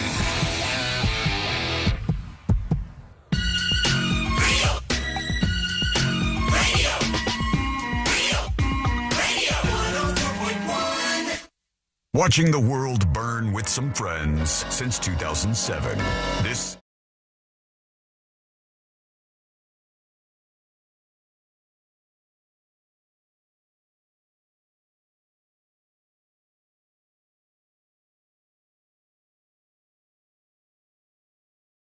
that I've heard in quite a long time, and you're not going to believe the list of things that apparently this cop got away with, but a lot of you sent this over to me, so let's dive in to one of the stories most sent today to tips@thenewsjunkie.com, and it's about this Brevard deputy. And if you don't know about this, so those of you listening in other states, Florida, not sure about all states, Florida has a relatively new super speeder law. Mm-hmm. And I think, C-Line, that means if you're going over a certain speed, in 85, over 100, I don't know. I think it has to be a certain amount over whatever speed limit, but it's generally, in my head, I kind of just go, if you're going 3 digits on your speedometer there, you're probably getting arrested. Then you get arrested. It's like it's the super speeder law that they have. And everybody, when you get pulled over, gets arrested, allegedly. There was a video a couple of weeks ago making the rounds. I sent it to our boss because it was somebody pulling over a very nice car that was just tearing up, not only super speeding, but like weaving in and out of traffic. I don't know what this guy was thinking. The cops pulled him over swiftly, and he was driving like a Lamborghini, but you could see from the video, from the body cam of the police officer driving, he was listening to one of our sister stations, rocking out to some System of a Down over on JRR. That'll make you do it. Yeah, that'll get you. In most cases, my point is that if you are a super speeder, you go right to jail. This is the new thing to get people off the roads who are dangerous. Save for a police officer, because this cop, this is the first thing I'm going to tell you that he did, Michael Fultz, who has now quit after these accusations have come forth about his misconduct. He was going 111 miles per hour. But, I mean, big surprise here, he avoided arrest. Even though there's a super speeder law, he was riding his motorcycle 111 miles per hour well off duty. And then when he got pulled over by the Florida Highway Patrol, they did not arrest him under the super speeder law. Interesting. Let's just make a note of that. It's interesting. It's almost like there are two classes of people, law enforcement and the way they treat themselves, and then everybody else. It's almost like it's a two-class system. I think everybody should face the same punishments. I think if cops, off duty or on, break the law, they should be held accountable. Maybe I'm just a crazy person. I think you probably agree with that too. But that's just the beginning of this. All right, here's the story I've got from Local 6. And they're talking about how this cop has now quit. He was formerly the Deputy of the Year, which is just wild to think about. Let's see if they do a rundown of his greatest hits here in this particular clip. Let's see. This video shows Brevard County Sheriff recognizing Michael Fultz as the 2025 Deputy of the Year. Congrats. And awarding him the Medal of Valor. Just hours after this ceremony, the sheriff's office says it received this photo of Fultz, who appears to be performing a Nazi salute. All right, we can start there. They block his face in the news report, which is hilarious because, you know, wouldn't the Nazi salute be the offensive thing? But they block out his face. You know why? He's got a Hitler stash on. And he's doing what looks like a Nazi salute into the mirror here. Is the news blocking it because of the Hitler stash, or did whoever submitted this picture block it to save his identity? I don't know who blocked it at one point in time, but according to the reports, he had a Hitler stash when he was doing this, which I want to say something here. I'll say this on behalf of at least some guys. I will not say this on behalf of Christopher Lane, but I will say this on behalf of some guys. If you shave your face regularly, all of us have at least at one point in time, just for funsies, left a little, just for a second, you leave the little thing and you're like, oh, this is what it looks like. Seen it happen plenty of times with friends of mine. But what kind of lunatic do does that and then does the salute? Oh, I shouldn't be doing that here on the stream. But he did that too. So that's item number one. Is right after they awarded him Deputy of the Year, they sent him a photograph. They sent in a photograph to the other cops of him performing a Nazi salute with a little stash. And what else? Although Fultz's face is blocked out in this image, investigators say his mustache is shaved to mimic Adolf Hitler. The photo was reportedly taken shortly before Wait, Fultz hold on. became Stop. Rewind just a few frames there. How does this guy wear a Hitler stash? Look, he's got... He's got kind of a thing like I have. Like, if you look closely at me, if you have the opportunity, I have like a little anti-Hitler almost. Like you're not growing hair right in the middle there. It won't fill in right in that little. There's a little valley there. Wow. So I don't know how this guy has a Hitler stash. I mean, what is it? What does that look like? Now I want to see that photo unblocked so bad. Okay, I don't know if you're going to be this guy's attorney, but that's a solid starting defense for him. Your Honor, my client could not have done this. He cannot even grow hair in that space. Yeah. So that's item number one. Let's see what else we have here from this report. Fultz became a deputy. Fultz denied being racist, records show, describing the photo as merely a joke. Okay, so I like that. It's like, Fultz denied being racist. Well, did he deny shaving his mustache like that? No. Did he deny doing the salute? No. Did he deny? This is kind of the important question on account of the Hitler thing. Did he deny being anti-Semitic? Or did he just use the go around? I think racist is an overextending umbrella that includes anti-Semitism in his case. So he goes, look, hey, that is me, but that was a joke. I'm not racist. Are you anti-Semitic? That couldn't have been me. I can't even grow hair there. Sir, you're avoiding the question. Even on the smaller picture of him, it is very apparent that mustache does not connect. How the hell did he have a Hitler mustache? Did he Stop creating a defense for this guy. I'm okay? sorry. He's a monster, right? He's very bad at growing Hitler. He goes too fast and he doesn't get tickets or doesn't go to jail like everybody else would. And what else? Investigator Mike DeForest. The sheriff's office learned about that photo and other troubling allegations from Fultz's ex-girlfriend. There's more. She sent this email to the agency, prompting an internal investigation. This photo, according to investigators... Okay, I don't know how many you can tell what this is. I'm going to inform those of you. I'll link this video on See It Now since there's some visuals in it. Who submitted this photo? She did, the ex-girlfriend. After he was awarded Deputy of the Year, she goes, oh, really him? And we go, wait, what's the problem with this guy? Oh, looks like he was a super speeder, but got given a pass because he's law enforcement and didn't go to jail. Okay, well, what else? Oh, he shaved his mustache into the Hitler shape and then did the arm salute. Okay, she also attached a photo of her naked where he has a gun in her mouth. All right? Okay? I'm sorry. All right? Hold on. Damn, I keep running defense for this guy. I'm not doing it on purpose.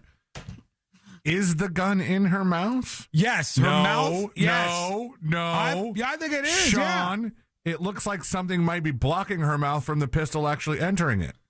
Oh, you think there's a gag ball? What's the black band that's around her lips?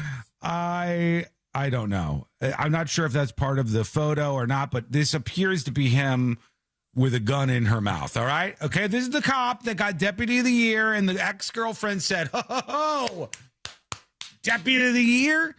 And she was waiting. Also, hang on, ex-girlfriend. This picture is of you naked with a gun maybe in your mouth, maybe being blocked by a gag ball. We're not totally sure yet, but there's definitely a strap around the part of your head where your mouth is. Yeah. Were you not a willing participant in this little act of foreplay? Because if you weren't, that's something even worse. Oh, yeah, folks. Like, is there something that he did to you that you weren't a willing participant in and he photographed and you have picture evidence that you're just coming up with now? Take note, folks. He's really running defense for this copper here. We're really running defense for him. Let's see Someone what else has to on this show. Fultz putting a gun into his ex-girlfriend's mouth during sex. Questionably. And this one reportedly shows the deputy holding the gun to the back of her head. The ex-girlfriend told investigators the sexual activities were completely consensual. Then why are we submitting this as something bad against this guy if they both have a sexual thing that they're into that they both did consensually? Well, should cops be engaging in sexual gunplay? I would argue, and it's a big deal that it's consensual. That's very important. But I would argue, isn't it irresponsible use of a weapon to use? Sure, it 100% can be. Well, if that's your work firearm, like if this is the work firearm, maybe she doesn't finish if it's not loaded. Let's see what else. Records show Fultz admitted that he violated all safety rules and firearm training. These images reportedly show Fultz in uniform sitting in his patrol car making a FaceTime call to his ex-girlfriend. She claims the deputy was performing a sex act on himself. Oh, God, they got him in 4K on everything. All right, buddy.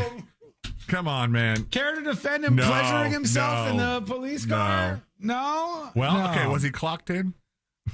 He was in the police car. Let me go back. Hold on. Was he on the clock?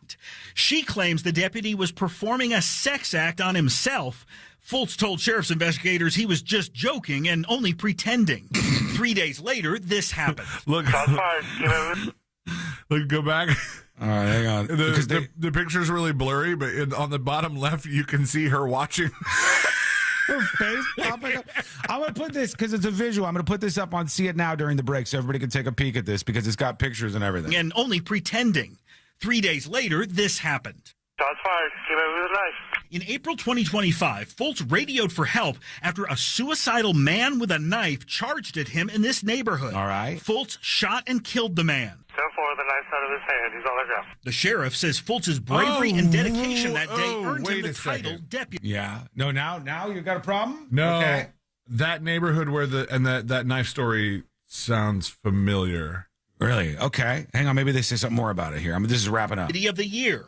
At the time, the sheriff was apparently unaware that Fultz had allegedly logged into the agency's flock camera license plate reader system and looked up his ex-girlfriend's tag number. Oh, no! Fultz could not provide any reason as to why he did it, record show, but he denied checking her vehicle registration to spy on her. All right. Now, folks, now you've got the case against this officer. I want you to think about all of the things and tell me if you think he should have been kicked off the force.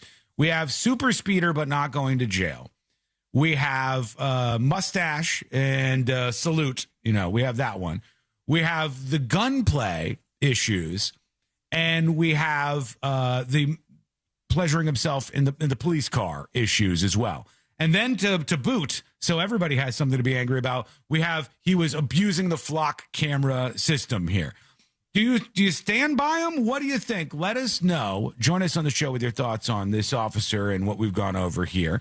And you can email tips@thenewsjunkie.com, or obviously you can send a dispatch. Record yours right now over on the website or in the app. Search for The News Junkie right now. Okay. I'll put that up, as I said. Actually, I closed the tab like an absolute idiota. I'm going to put that up on See It Now so you guys can see all those visuals we were talking about this deputy. I do want to get your feedback on that. We got more of your stories incoming as well, and a whole bunch more on the way. So stand by. We have a lot to get to on the show, and I can't wait to get you involved in this. It's all coming up next on the News Junkie. Real radio is. The Monsters in the Morning. How much wiener schnitzel did you have? I can't eat that food anymore. No? I am so wienered out that I can't. The Monsters in the Morning. Real Radio 104.1. From the Odoo.com Traffic Center. Odoo.com, the only business software you will need. Traffic is still backed up on I-4 this morning in the Orlando area for those who need to travel east and westbound on the interstate this morning by the major attractions exits. Traffic. Hello. Welcome behind the scenes. I'm going to put this on See It Now. Yeah.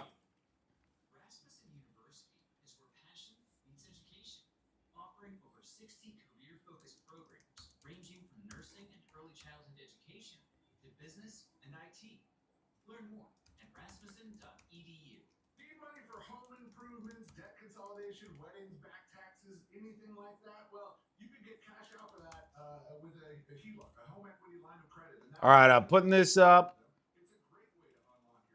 on See It Now. Take a look at your leisure over on the newsjunkie.com. Click that See It Now section.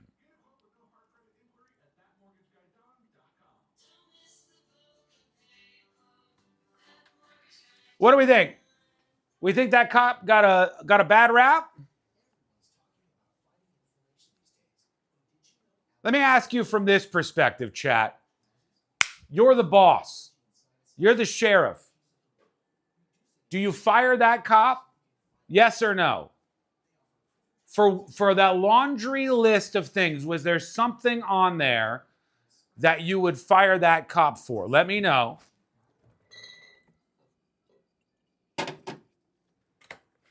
Would you fire the cop? I got to put the White Claws in the fridge. YouTube is showing Bad Friends podcast commercials. Are they paying for ads during the show? It's weird.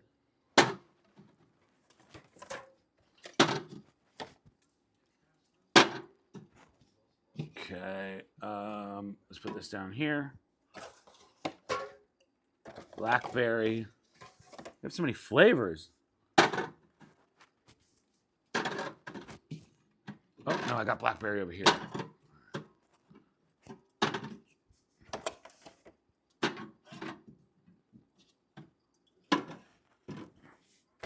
Okay, this is strawberry.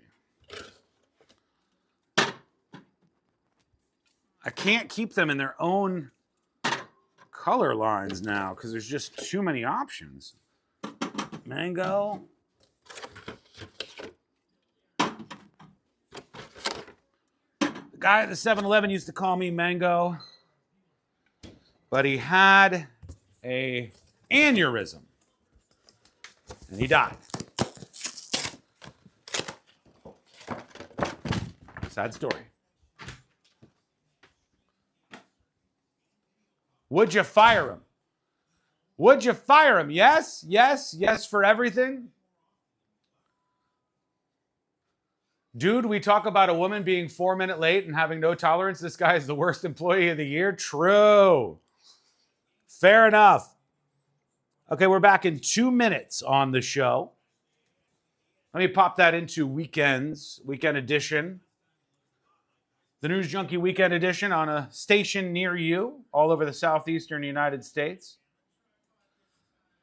I'm going to say Thursday at 12 o'clock. Worst cop ever.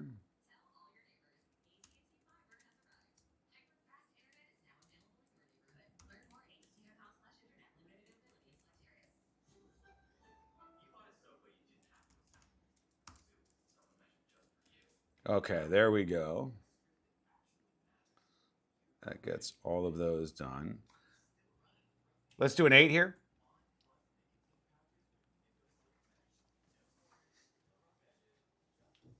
Poor Sean, why? He just needs 2-month weekend HR courses? Ghostbird, you said slow news day in the middle of this? That was a great story. That was a fantastic story. Your judgment has fallen off. Don't fire him. Remedial training on flock cameras. The other stuff is irrelevant. It's irrelevant. Well, I think the other cop should be punished who pulled him over and didn't put him in jail for the super speeder thing. That's me. All right. I think that one should be handled in a different way. If the sex stuff was consensual, that who cares? It doesn't matter as much. But I mean, the other behavior is pretty concerning. Specifically, the flock camera thing, I think, should be enough to say sayonara to police officers. It's a massive violation of our Fourth Amendment rights, and I don't think they should get away with it. So I don't think cops should be keeping their jobs if they're busted for that. But I want to ask a semi-interesting question when we come back here that nobody's asking just yet. All right, nobody's asking this just yet. But I do have a question. I'll ask that when we come back. How you doing, everybody? You good, YouTube? I got some Grand Theft Auto news coming up, the video game. Karmelo Anthony may be getting a new trial. How do we feel about that? I'll get to that in the next hour, which is absolutely crazy to me. We got more of these Clancy freakouts. It just keeps getting weirder and weirder. And a lot more on the way. Stand by. Here we go. Bills, better performance, total peace of mind. Last place in your fantasy league isn't just about losing. It's the group chat jokes, the punishment, a full year of hearing about it. I'm JJ Zacharyson, host of the Late Round Fantasy Football Podcast. Our players to target and players to avoid episodes tell you exactly who to circle and who to cross off. We're providing data-driven research on the podcast all season long so that you're the one talking trash, not taking it. Download the free iHeartRadio app, search the Late Round Fantasy Football Podcast, and listen now. Win $25,000 in free impact windows from Maurice Windows. Text TRUST to 20129.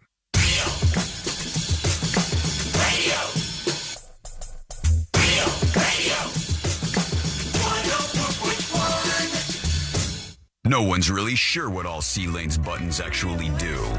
This is the News Junkie.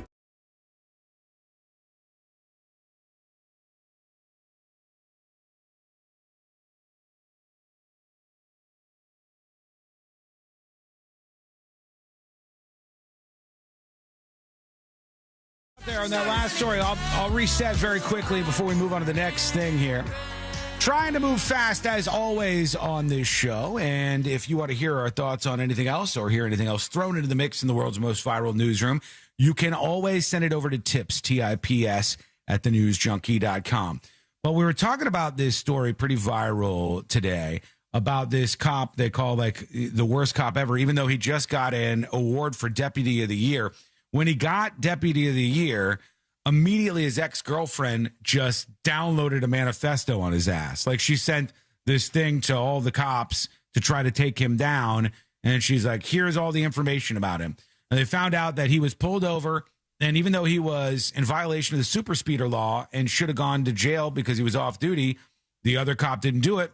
Probably because, cops being friendly to cops. That's pretty messed up. No, they were buddies. I think they said in the report that, or on the body cam or something, that the guy was like, hey, I'm not going to take you to jail for this because we're buddies. And then he said, also, I'm not trying to play favorites. So he wrote him a ticket for going 9 over the speed limit. Okay, so they had that issue, right? That seems like the other cop should maybe get in trouble for that one. He was improperly looking up flock camera footage and information, which you definitely shouldn't do. I think that should be a fireable offense. I think for police officers, that should be a fireable offense, no question about it, at least for me. But the woman sent in a bunch of photographs of him, with himself, pleasuring himself in the police car. And then him with her doing some gunplay stuff. One where his gun was in her mouth. The other one where his gun was at the back of her head. And she sent these photographs over to law enforcement that decided to push forward. And the guy ended up resigning. Is that possibly revenge porn? She said it was consensual. She said it's consensual, but for it to be revenge porn, like the only person depicted naked, I think, is her. I think for it to be revenge porn. No, he has his stuff out in the police car. Well, then, yeah, it would be revenge porn, I think. Right? I would think that you can't, if you want to get back at your ex and you want to send over some kind of nude photos to prove that you were doing some really kinky, weird stuff behind the scenes, if you say it's consensual, but you're sending other people photos of you engaged in sexual activities or that person naked, if they didn't consent to you sending that to a third party, isn't that against the law? Let's see. I'm gonna put this on the Moses list. Yeah, that's what I was thinking. And then I'm gonna send you the Moses list. Okay, all right. Yeah. Just because I wonder if it would count. Like if she had posted that online, that's 100% revenge porn. Mm-hmm. The question becomes, is it revenge porn when you send it to a person, or in this case, send it to a person with the intent of getting this person in trouble at their job? I think it kind of does count as revenge porn. And if it does, this officer doesn't have a whole lot going for him. I would think, hey, maybe go after her for that because you are going to be in some financial trouble right now. Yeah. Anyway, seeing as you just lost your job. Think about this. If you were with a woman and then that woman got the same kind of thing, like they got a promotion at their job or something, and you sent your ex's boss a bunch of photographs of her where she's naked, that you can't do that, I don't think. I don't think you could do that. Some of you disagreeing, saying it's not revenge porn. He was doing inappropriate things in his uniform and police vehicle. Missy says she also sent it to law enforcement. She didn't share it on the web. I don't think that matters. I could be wrong, but I don't think that matters. I think if I was with one person, person A, and then I send photos of them without their consent to person B, I don't think that I'm allowed to do that. I think that might be different. It might not be technically revenge porn under the letter of that law, but it's definitely distributing their content of a sexual nature in a way that I'm probably not supposed to. I might be wrong, but we'll see. It's on the Give us Moses your feedback list. On this. Yeah. And we'll also ask our attorney, Moses DeWitt. And the other thing is, I had said when we saw the pictures of the sexual stuff that she sent pictures of, the gunplay, and he admitted to misuse of the firearm.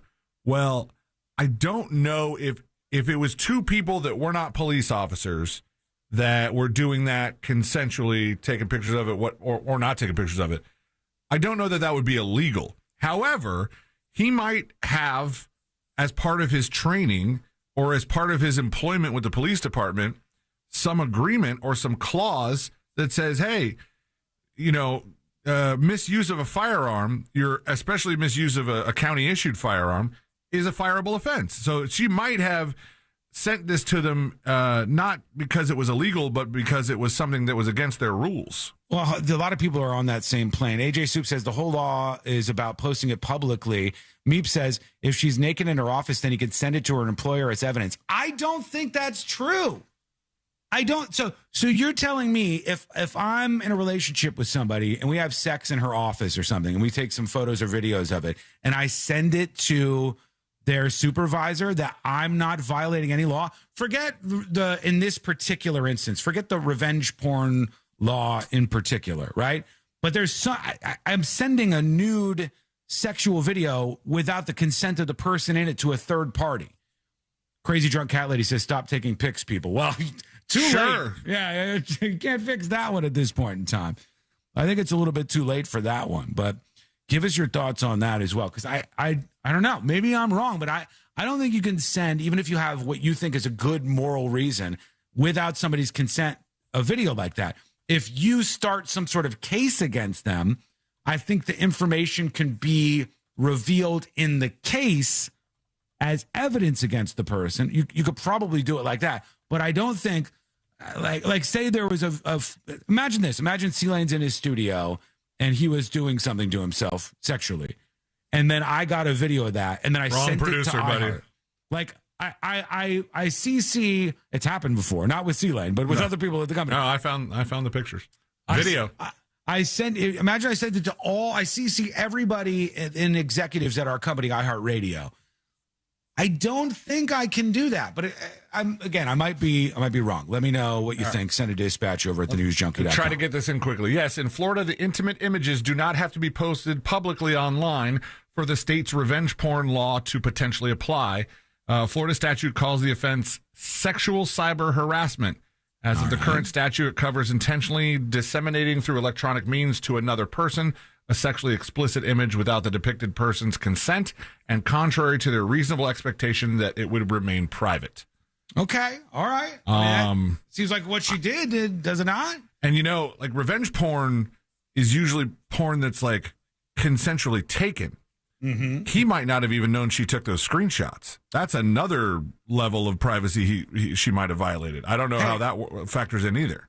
Just for the record, I want to put this out there. This guy seems like a scumbag. I think he should not be working in law enforcement. I think he should have gone to jail for the super speeder thing. But I'm just saying, on the other side of the coin here, what's going on with this? With her sending those photos over, was that illegal? She doesn't seem that great either. She's keeping a whole dossier on this guy in case he wrongs her. Man, I think that's more common than people think in 2026. City. All right, give us your thoughts, tips, TIPS at thenewsjunkie.com. All right, let's work in just a couple of dispatches very quickly. Let's see. R. Willie B says C-Lane instead goes to a bathroom in a vacant wing of the building. That's an unconfirmed report. I think it's confirmed as of this point. Here's somebody with an embarrassing story. It's a TTS. I'm an electrician. I was in a customer's house, a very religious family. I could tell by all the crosses and stuff.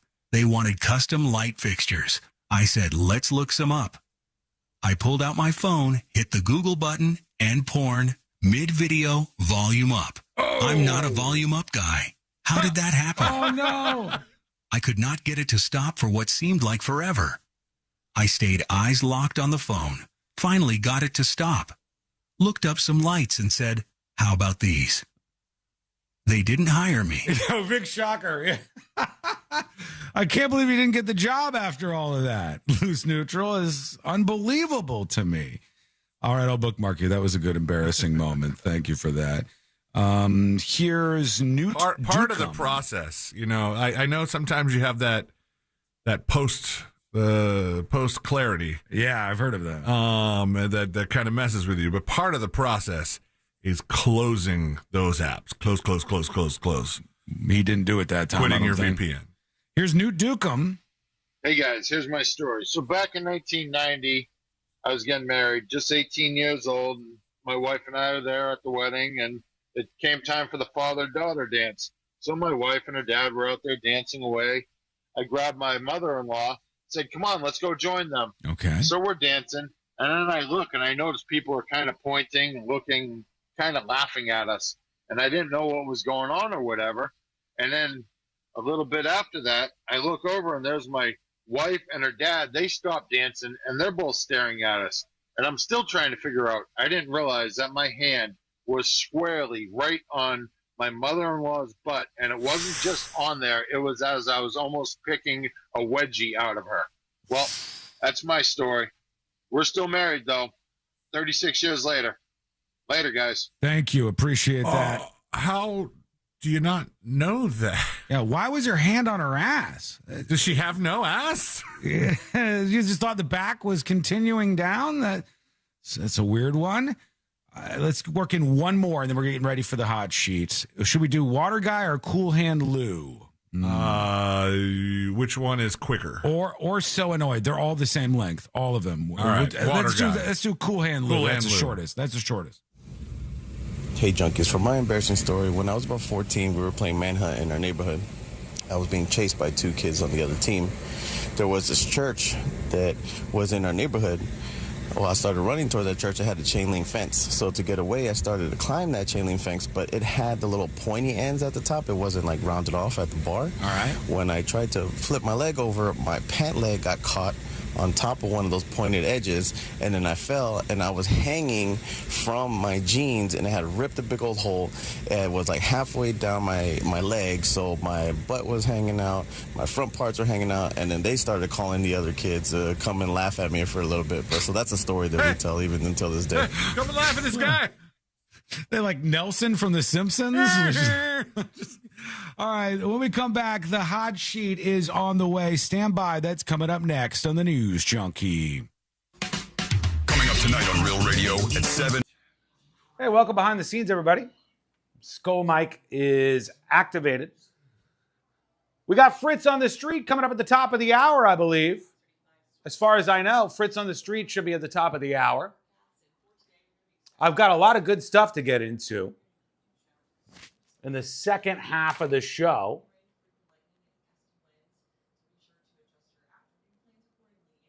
Let's see. What else do I have for the break, people? Let me ask you a question. Chat, do you think money is gross? Like change, dollar bills, money, touching it. Do you think money is gross? I ask you this for a reason.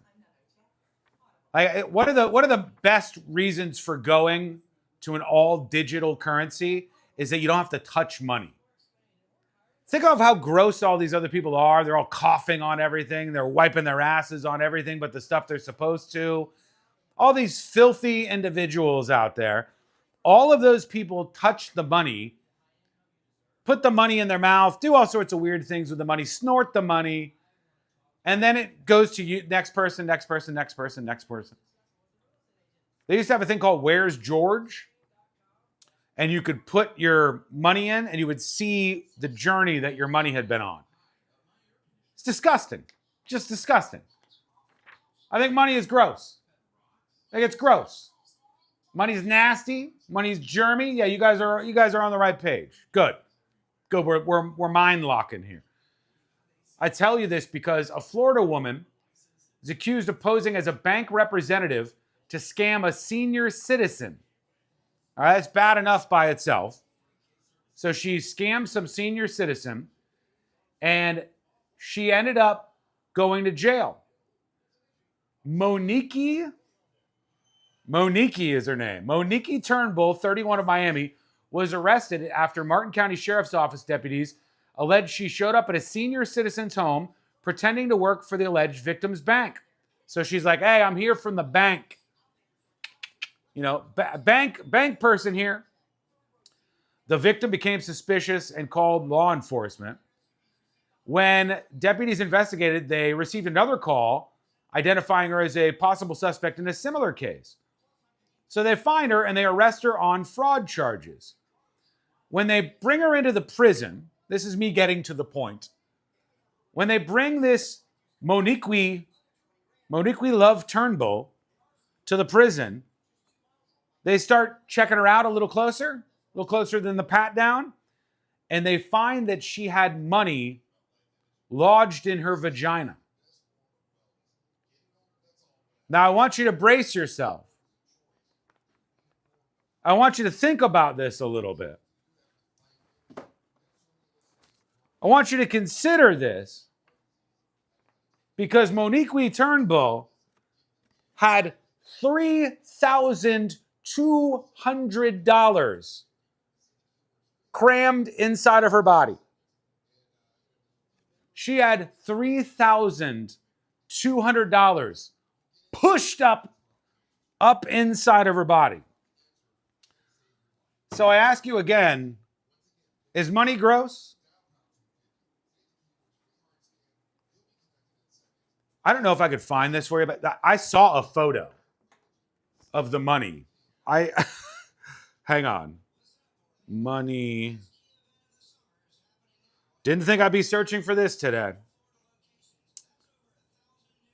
Let's see. In one of the stories I saw, they showed the money. Oh, here she is. There she is. And will they show me the money? She's out on $500,000 bond. Oh, okay. Oh, shoot. Hang on. They got the picture here. All right, hang on.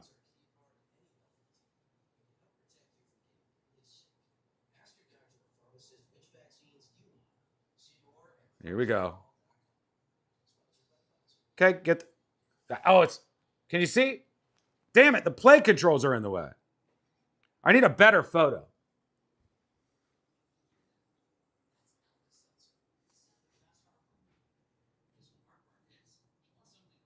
Here we go. God, the internet is such a disaster.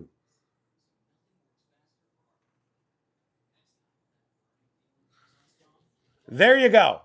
That's how much she had inside her body. And the police who are talking about this said the money is going back into circulation. So I ask you again, is money gross? Stand by. Coming back for the hot sheet. Way to experience the music you love. Reserve your stateroom today at TopShelfCountryCruise.com. Top Shelf Country Cruise. The bar's set. This portion of the News Junkie is brought to you by that mortgage guy, Don. Don't miss the boat. Compare your quote with that mortgage guy, Don.com. Real Radio is on Facebook at Real Radio 1041. Sponsored by the law offices of Anajar and Levine Accident Attorneys. Call the law offices of Anajar and Levine at 1-800-747-FREE. That's 1-800-747-3733. Real Radio. Radio. Real Radio 104.1. The only show brave enough to admit we Google half this stuff. This is the new.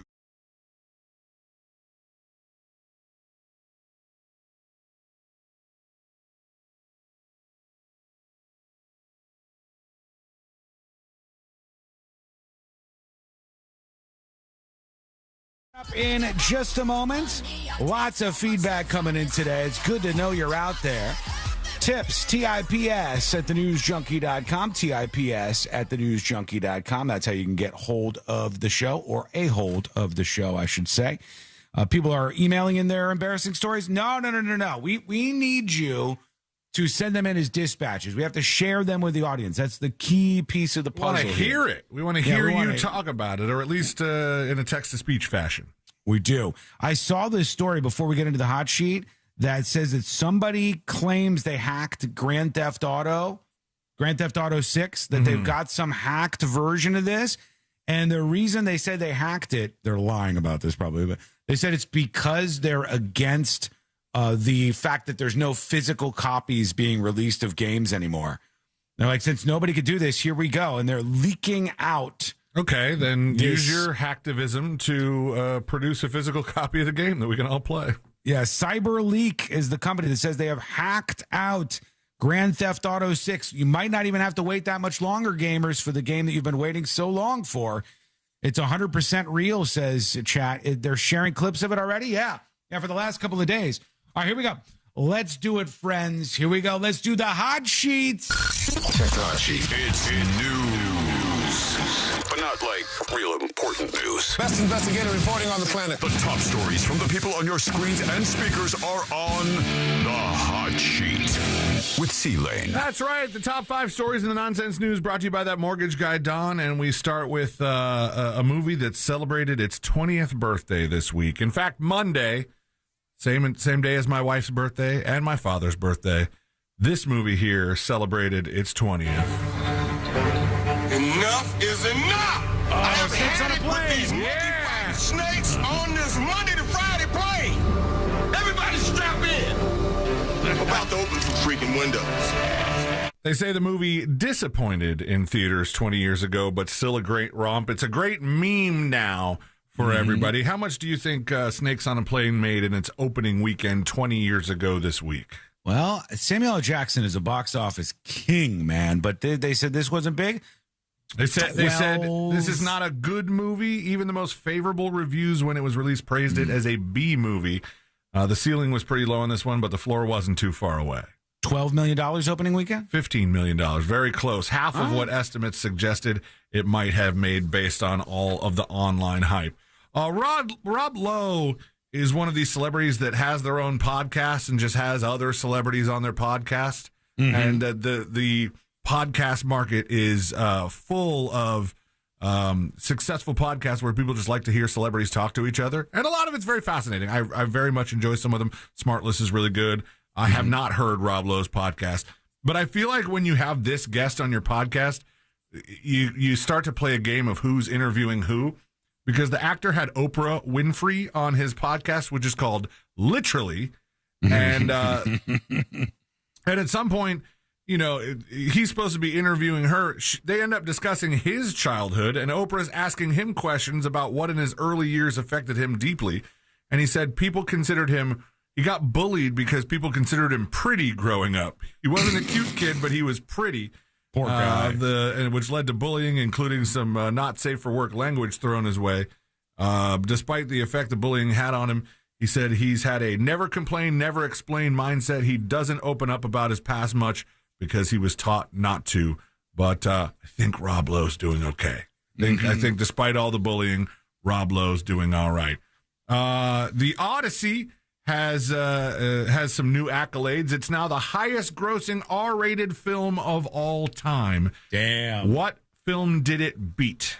Oh, an R-rated film that would be that high up. Titanic wasn't R-rated, was it? No, it was PG. Despite the nudity, it was PG-13. I don't know what that was. That was a rare get as a kid. You know, you got a PG-13 with some boobies in it. Yeah, good times. No, the Odyssey is the highest grossing R-rated film ever, beating out Deadpool and Wolverine.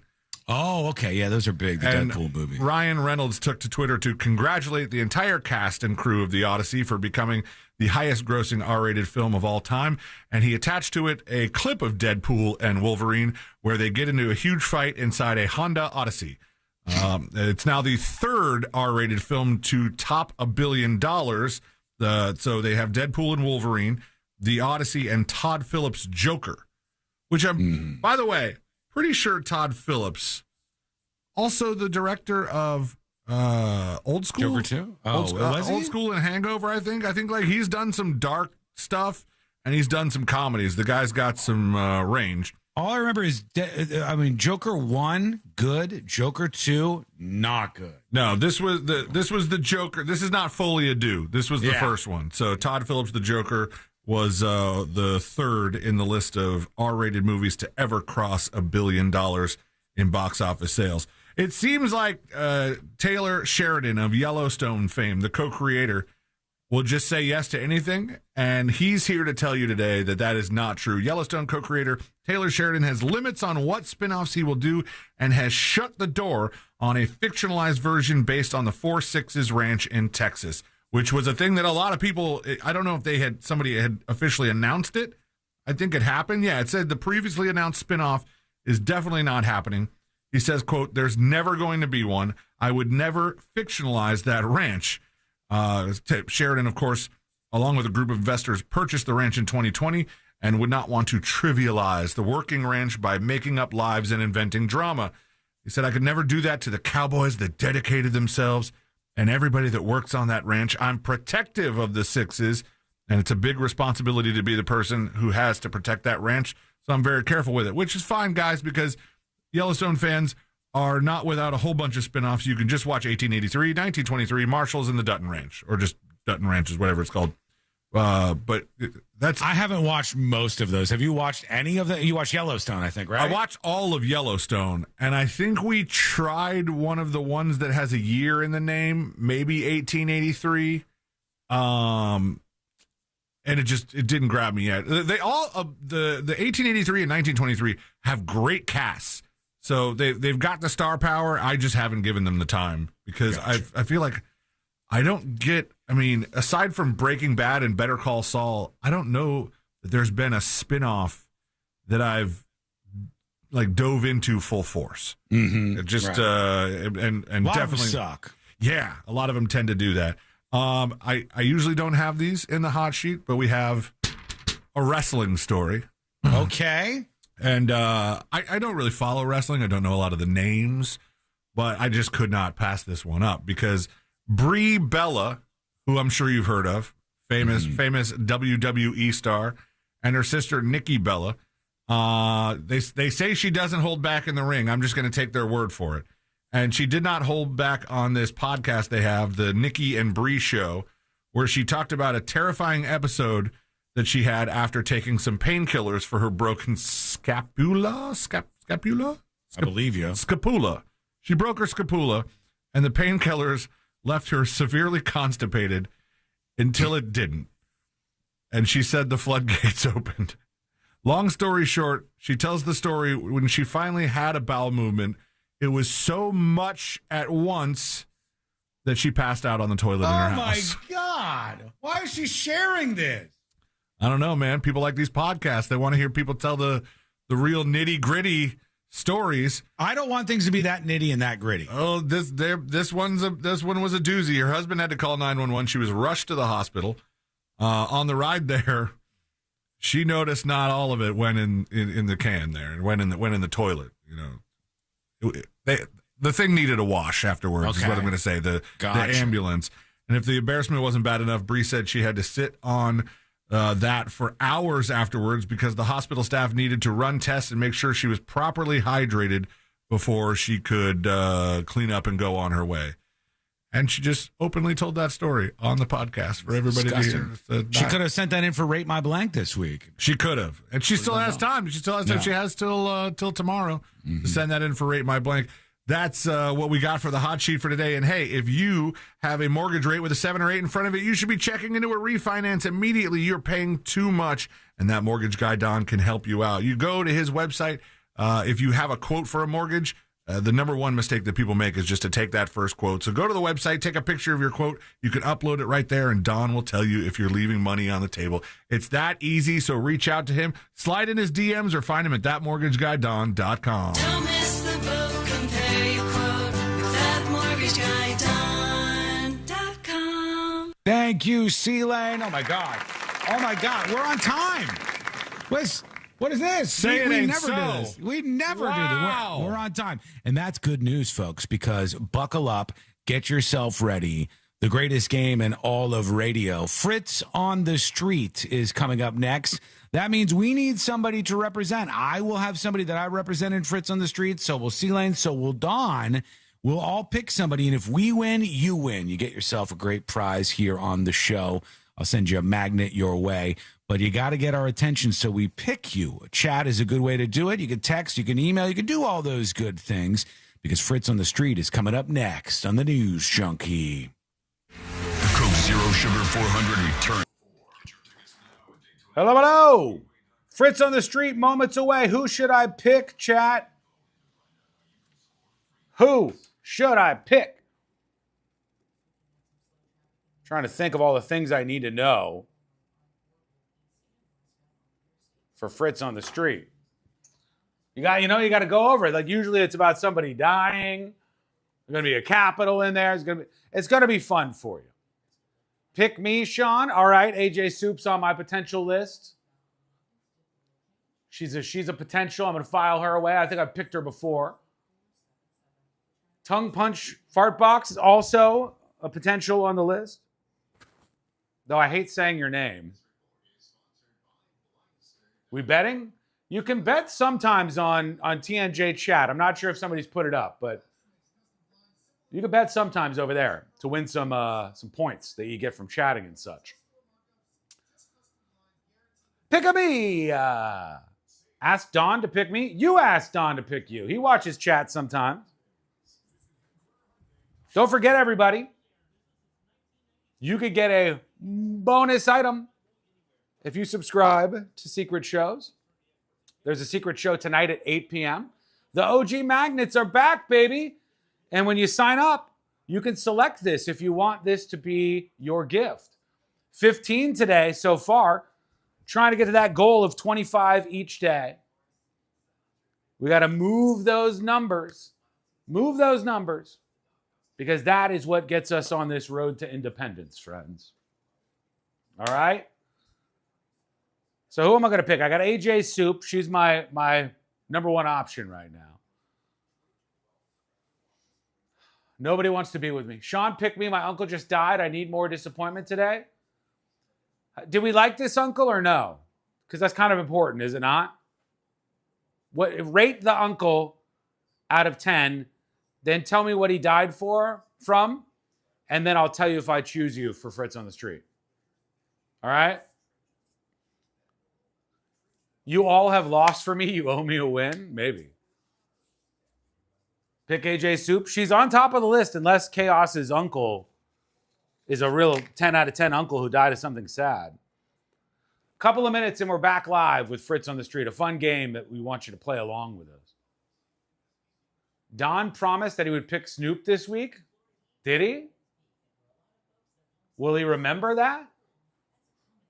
That's her question.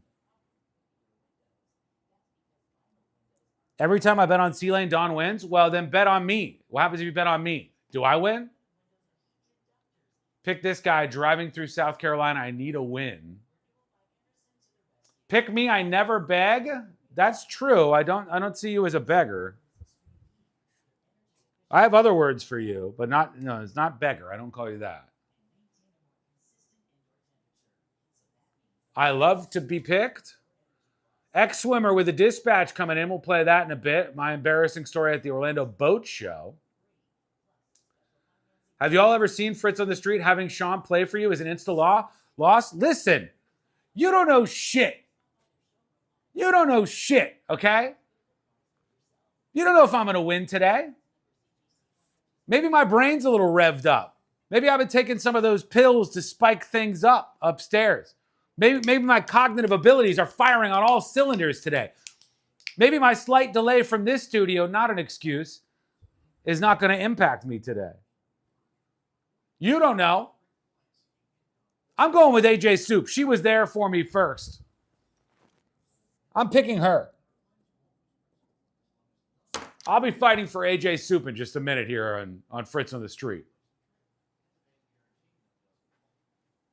And I'm going to prove you wrong. I'm going to show you what I can do. I'm going to flex a little bit. All right, what else do we have before we come back?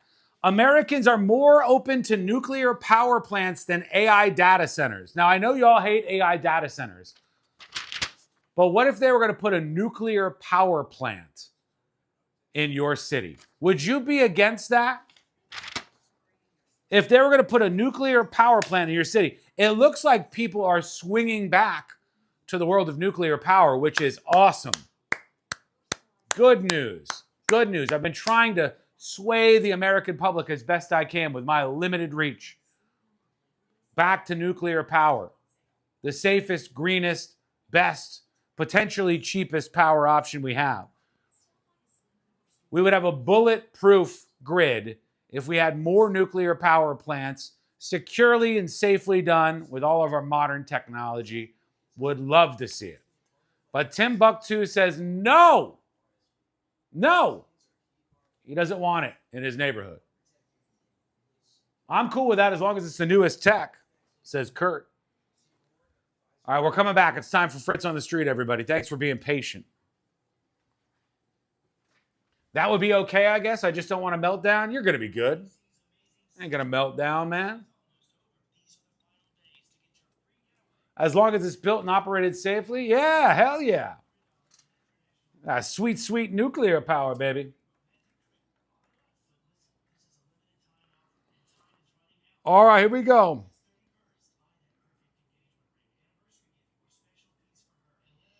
Buddy, I am stacking the Clancy story videos. There's some weird ones today.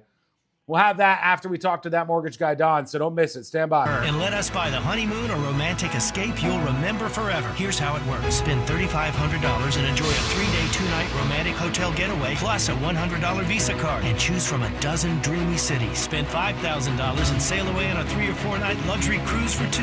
Or go all in at $10,000 and escape to a 5-day, 4-night stay in an upscale, tropical, all-inclusive resort in one of 4 breathtaking countries. It's almost too good to be true. But hurry, this offer ends August 31st and will not be extended. Get all the details and restrictions at shopidc.com. International Diamond Center. You buy the jewelry, we give the getaway. Altamont Springs, Waterford Lakes, and Mall at Millennium. Win $25,000 in free impact windows from Maurice Windows. Text TRUST to 20129. Live from the JustCallMo.com studios. Got a question after an accident? Just call Mo. Visit JustCallMo.com or dial 1-800-CALL-MO. This is WTKS-FM HD1 Cocoa Beach, Orlando. An iHeart radio station. Guaranteed human.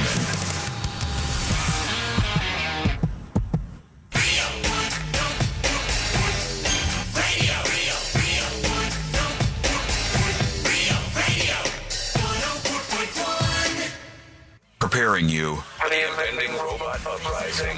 This is the News Junk.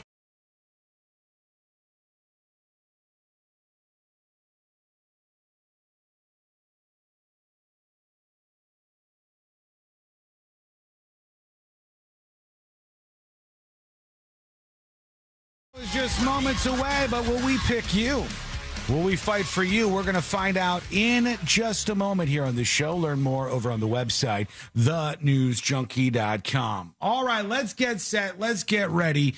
Here's how things go. For Fritz on the Street, we all pick somebody to represent. When we represent you, if we win the game, you win the game, and you get yourself a great prize, a magnet from Game of Magnets. And I am selecting for the big game today, AJ Soup. She was first. A lot of other people were saying mean things like everybody wants Don. We don't want to be represented by you, Sean. You know, there are lots of things like that. But I'm picking AJ Soup. C-Lane, who are you picking? Sean, today? I wonder if they know how hurtful those comments are. You know, I'll survive. I think I'll they do. survive, but they do. Plus, yeah, they do, number one, and number two, they're right. So that's the most difficult part about it, actually, Fritz. C-Lane, who are you picking today? I have picked Sport Johnston. He reached out on the texting service, Sport Johnston. All right, Sport Johnson for you. What about you, Don? I am picking this person because they were proactive. They asked me last week to pick them this week. They wanted to get ahead of the curve. So this is Snoop-Frog with 2 G's 27. Look at that. Let me tell you something. In chat, somebody said, Don said he was supposed to play for me this week, but there's no way he's going to remember. He remembered, all right? Yeah. He remembered. I got a good memory. Time to do this thing. Here we go. Let's do Fritz on the Street. Now it's time for Fritz on the Street. Hello, Sean. Hello, Don. Hello, C-Lane. Hey, Hello, Fritz. Fritz. Hey, Fritz. Fritz on the Street is sponsored by That Mortgage Guy Don and Home Loans Radio every Saturday from 9 a.m. to 10:30 a.m. right here on Real Radio 104.1. You can get your weekly dose of mortgage news and also some hilarity and banter thrown in. That's every Saturday, 9 a.m. to 10:30 a.m. Me, MJ, and That Mortgage Guy Don. We will answer your questions live on air. Just text in 77031. Also, follow Don on Instagram at That Mortgage Guy Don and go to homeloansradio.com or thatmortgagguydon.com. Don't miss the boat, compare your quote with thatmortgageguyDon.com. In first place on Fritz on the Street with 214 points, we have Mr. Christopher Lane. Yeah. In second place, just 10 points removed with 204 points, we have That Mortgage Guy Don. And he's close. And in third Closing place with 153 points, that's Mr. Sean Wasson. All right. I see why they doubted me. I understand it more now. We got 214, 204, and 153. I have 8 questions, 4 current event questions, and 4 general knowledge trivia questions. I went to medieval times. Ooh. And I got some answers there. I also had some phoners, so brace yourself. There you go. That's all I can say.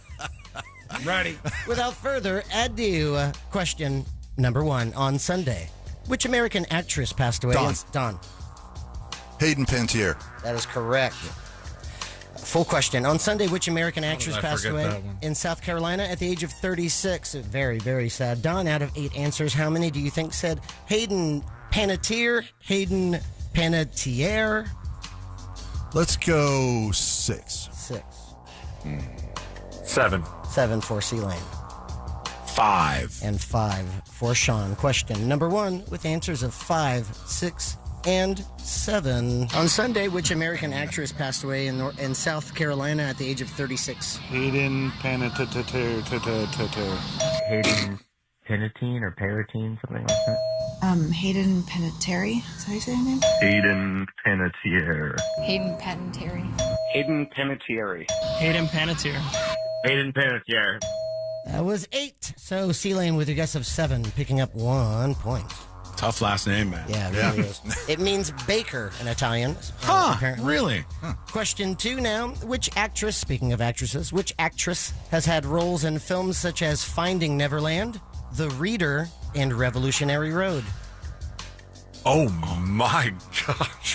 Finding Neverland, I've heard of. I have seen precisely 0 of those movies. This actress won her Academy Award for The Reader. Sean. Anne Hathaway. That is incorrect.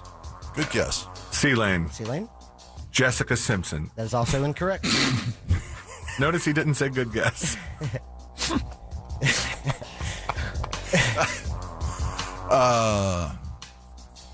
Don. Paris Hilton. That would be Kate Winslet. Okay. Oh, actually, wow. If I okay. mentioned obvious ones, it'd be like, oh, okay, Kate Winslet. Revolutionary Road, she was paired up with Leo DiCaprio again. Don, you got question 1 right. Did she not get an Oscar for Titanic? Or you probably just didn't mention that because of the whole it would be obvious thing? I don't know if she did. I just knew The Reader. Don, you got question 1 right. We will start with you. Out of 8 answers, how many do you think said Miss Kate Winslet? 4. 4. 1. 1 for C-Lane.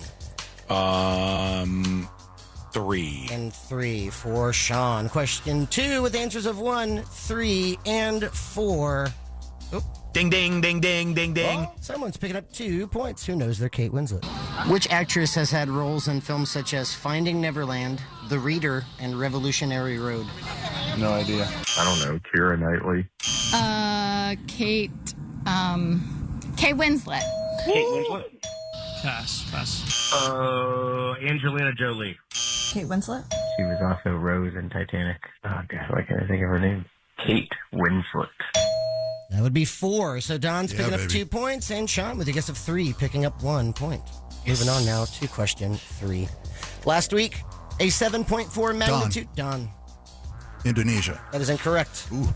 Last week, a 7.4 magnitude earthquake left over 280 dead in which South American country? Because that was off a week, remember? Yeah. We erased the whole week there. Don. Oh, damn it. C-Lane. Gets an extra C-Lane. answer. Colombia. Colombia is correct. Yeah. C-Lane, out of 8 answers, how many do you think said Colombia? I'm going to go with 6. 6. All right. 4. 4 for Sean. I'm feeling 6 also. And 6 for Don. Question 3 with answers of 4 and 6. Oh, I can't do that. Ooh, Last that's a week, a new 7.4 noise. magnitude earthquake left over 280 dead in which South American country? Colombia. Colombia. Chile. Colombia. That would be 7. 7. So Don and C-Lane with your guess of 6, each picking up 1 point. Question 4 is now upon us. Question 4 is the halfway point here on Fritz on the Street. After question 4, I'll tell you so far who is leading on the day. And question 4 goes like this. What is the world's smallest ocean? man. Sea-Lane. Sea-Lane. The Arctic Ocean. That is correct. Nicely done. Sea-Lane, out of 8 answers, how many do you think said the Arctic? Ooh, let's go 4. 4. 2. 2 for Sean.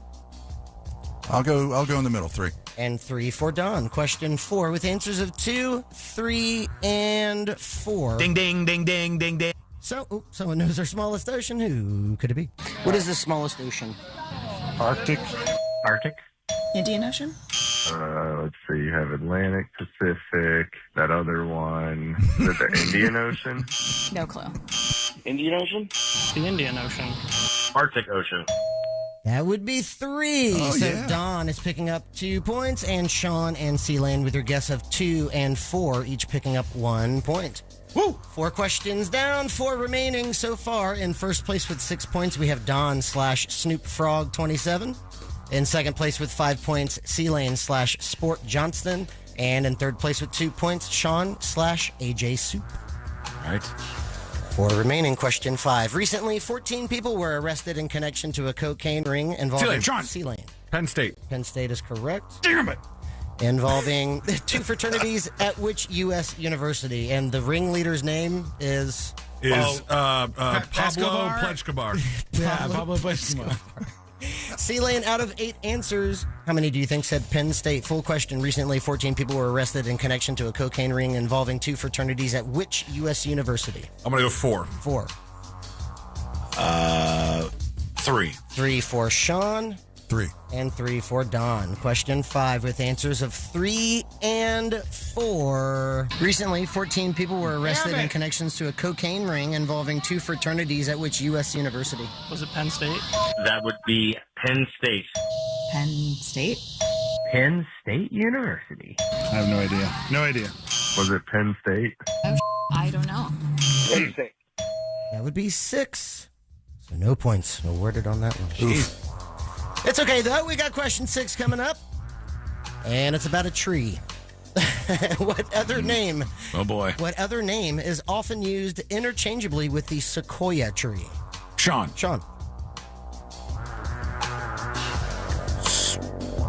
Spruce. Don. That is incorrect. Don? Redwood. Redwood is correct. That was my first guess. Don, out of 8 answers, how many do you think said redwood? 7. 7. Oh, my God. 5. 5 for Oh, we're both going 5 here. and 5 for Sean. Question 6 with answers of 5 and 7. What other tree is often used interchangeably with the sequoia tree? Redwood? Redwood. Redwood? Redwood. Redwood? Redwood. Redwood. Redwood. That would be 8. Well. So Don, with a guess of 7, picking up 1 point. We have 2 questions remaining now. Question 7. Recently, President Trump ordered a reduction of joint military exercises. Sean. South Korea. South Korea is correct. With which East Asian country completes that question? With which Sean? South Korean country? I would have nailed it. Yes, I feel like this is a trick question. Is it North Korea? Sean, out of 8 answers, how many do you think said South Korea? I think 6. 6. Let's go 4. 4 for Sea-Lane. 6. And 6 for Don. Question 7 with answers of 4 and 6. Recently, President Trump ordered a reduction of joint military exercises with which East Asian country? I got nothing. Vietnam. South Korea. South Korea. South Korea? We'll go South Korea. North Korea. South Korea. That would be 5. So, everyone, Sean, Don, and Sea-Lane with your guesses of 6 and 4, each picking up 1 point. Well, that doesn't do me any good. No, me either. 1 question I'm fine remaining with it. now. Question 8. But before we do, let's go into the leaderboard. In first place with 9 points, Don/Snoop Frog 27. In second place with 7 points, Sea-Lane/Sport Johnston. And in third place with 5 points, Sean/AJ Soup. So Okay. 9, 7, and 5. Question 8 goes like this. It's usually about a capital. Why change it now? What is the capital of Massachusetts? C-Lane. C-Lane. That would be Boston. Boston is correct. C-Lane out of 8 answers. I was like, is this Seemed a too trick easy. question? Yeah. Boston seemed way too easy. C-Lane out of 8 answers. How many do you think said Boston? 8. 8. I have to go some other way. I think it's going to be 8 too, but I'm going to say 6. 6. I think it's going to be 8, and I'm going to say 8. And 8 for Don. Well, that's an interesting strategy. I haven't thought of that. Maybe that's why I'm losing all the time. Damn it. Question 8 with answers of 6 and 8. Let's see who's getting it. What is the capital of Massachusetts? Boston? Boston. Sebastian? It's not as obvious as it seems, I think. Oh, The obvious no! one would be Boston. It's got to be Boston, right? You know, Boston's the name that comes to mind, but I feel like that's not correct. No clue. Is it Boston? That would be 7. 7. So Sean with a guess of 6 and Don and Ceiling with a guess of 8, each picking up 1 point each. And we end the day like this. In first place with 10 points, Don / Snoop Frog 27. Congratulations. In second place with 9 points, C-Lane / Sport Johnston. And in third place with 6 points, Sean / AJ Soup. That means the new totals. In first place and still leading with 223 points, Mr. Christopher Lane. All right. In second place with 214 points, that mortgage guy, Don. That's what I had. And in third place with 159 points, Mr. Sean Watson. And that is Fritz on the strike. Thank you, Fritz. As the best of the best, we love him. You love him. We want to make sure that you're getting out there and joining him for his trivia nights and playing Fritz on the street, maybe in person one time. Yeah. You could follow along. Go over to thenewsjunkie.com/share. And you want to join the show, send us a dispatch or an email here as we roll on. Learn more over on the website at thenewsjunkie.com. Thank you, Fritz. Love to see you. Thank you. And we'll see you next week, buddy. Don, you going to hang out with us for a segment here? Absolutely, sir. All right, let's hold tight. Let's buckle up. I got some stuff to run by that mortgage guy, Don, here, and we'll see what you think about this. We have a bunch more to try to work into the next, 1, 2, 5 segments on the show. So it's going to be pretty action-packed. Stick with us. It's coming up next on the News Junkie. Real radio is the Jim Colbert Show. Hello. Welcome to the show. We're behind the scenes. This is just you and me. Josh was one of the callers. Yeah, he was one of the panelists. I want to see the win records. Well, they're not great for me, friend. We were talking about comic books earlier with the Spider-Man thing. Like Spider-Man would be useless if there weren't buildings in a city. Did you see they just picked some guy to be Professor X, the new Professor X? Son of a bitch got a full head of hair. You know what I mean? The guy playing Professor X, could you not have kept that solely in the bald guy actor world? You know what I mean? We're doing too many change-ups of characters. The black characters are white. You know the one that I noticed? All the switch-ups in characters? They're about to launch this new Lizzie Borden series. You guys know Lizzie Borden. She killed her parents with an axe, famously. It was chronicled in the newspapers in, I don't know if it was the early 1900s, the late 1800s, something like that. Lizzie Borden, gave her mother 40 more, about the wax with the axe. And the new version of Lizzie Borden has Lizzie Borden as a lesbian. They're switching things up all the time. They made the lady a lesbian. She wasn't a lesbian, okay? We just got to inject this stuff into everything. So the least you can do is let the little people have the little people jobs. The tall people have the tall people jobs. The white people have the white people jobs. The black people have the black people jobs. The Asian people have the Asian people jobs. And the GD bald people should get access to the Professor X jobs. Okay? And if you disagree, you're wrong. Sorry. He wasn't always bald. They're playing him when he's bald. Professor X is just like part of his whole character that he's bald. Let a real bald actor, a la Patrick Stewart, let a real bald actor have the bald role. All right? Let him have it.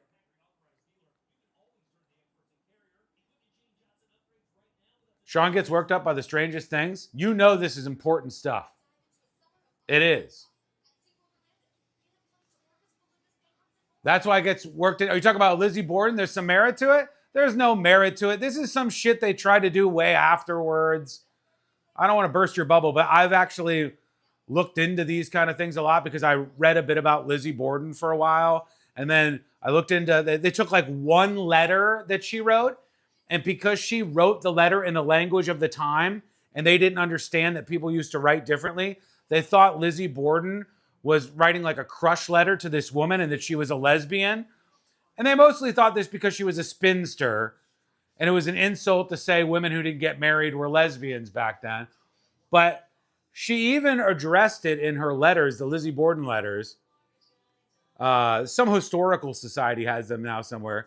And she said she wasn't a lesbian. But like they just want to cram that stuff into a bunch of things. And why would the lesbians want to have an axe murderer in their tribe? Do you really want that one? I mean, if I was in the bald guy tribe, which I'm not, okay? I've got a hair. I've got some hair here. If I was in the bald guy tribe, I'd want the Professor X gig. But if I was a lesbian, I wouldn't want the Lizzie Borden gig. Well, maybe I'd take the gig, but I wouldn't want her on my side. I don't really remember any details of this. You don't even remember the Lizzie Borden, the rhyme? Hang on. Listen. My guy will remember it. Hey, buddy. Hey. Question for you. What's the famous Lizzie Borden rhyme? One that goes, Lizzie Borden took an axe and gave her mother 40 whacks. When she saw what she had done, she gave her father 41. Catchy, but wildly inaccurate. It was not 40 and 41, and it wasn't her mother by blood. Still, it stuck. Yeah, because it rhymed and stuff. Can you do that same song, the same Lizzie Borden rhyme, but do it in like heavy metal style? All right. Picture like a thrash chant. Yeah. Lizzie Borden took an axe, gave her stepmom 40 whacks. When she saw what she had done, she gave her father 41. Yeah, fast guitars. Nice. Yeah, I say fast guitars when I'm in a rock band too. How about if you were a gangsta rapper? Yeah, so something like Lizzie stepped in quiet, whole town froze. Whispers turned to headlines, story unfolds. One swing, folks talking out of turn. Truth got blurry, let the rumor burn. Courtroom watching, verdict hits like a drum. Myth outlived the facts, now everybody hums.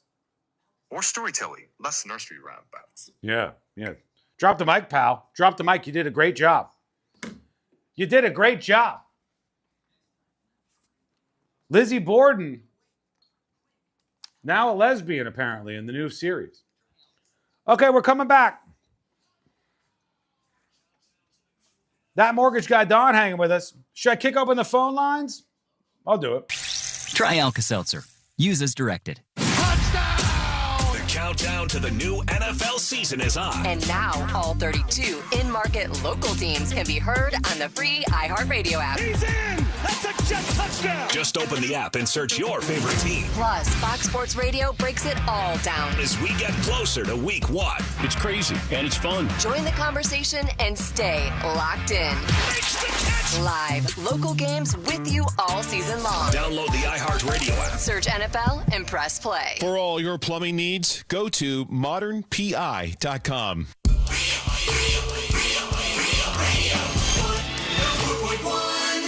Filling you in on the shocking details. Just try not to pass out. This is the new.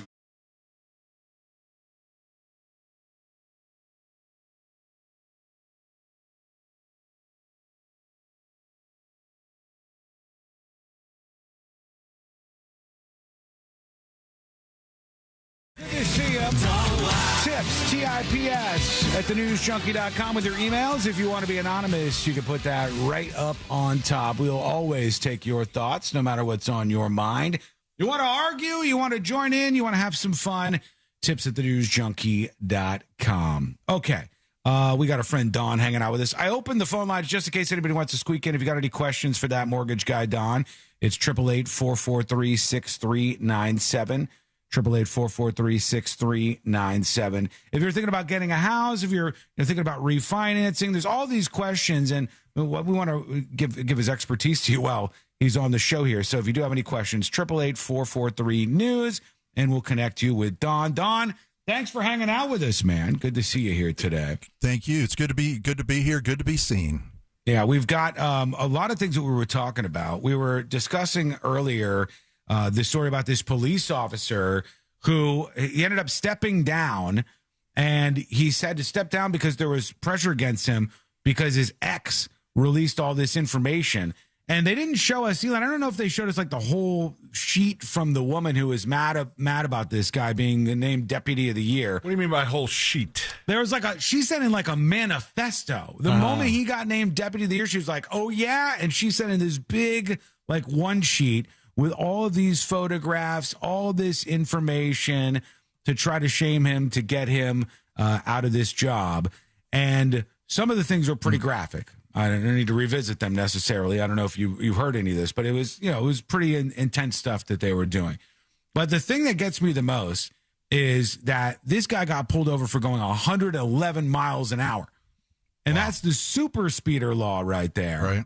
And yet, because he was a police officer, when he was pulled over by a fellow police officer, they did not end up getting him on that super speeder law and throwing him to jail, which they usually do if it was just you or I.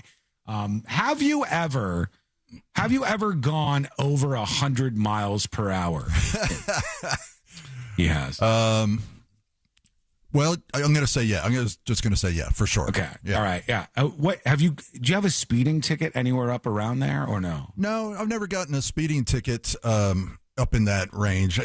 I get the dumbest speeding tickets. Like the last one I got was like a 51 and a 40, on a like 436 or something like that. That's close, man. They could have let you go with that one. Yeah, it was late at night. I think they were shopping around for something else, but I had just gone to the grocery store. I mean, to the drugstore to get some cough medicine. So I was definitely sober. I think they were shopping around, but he gave me a ticket anyway.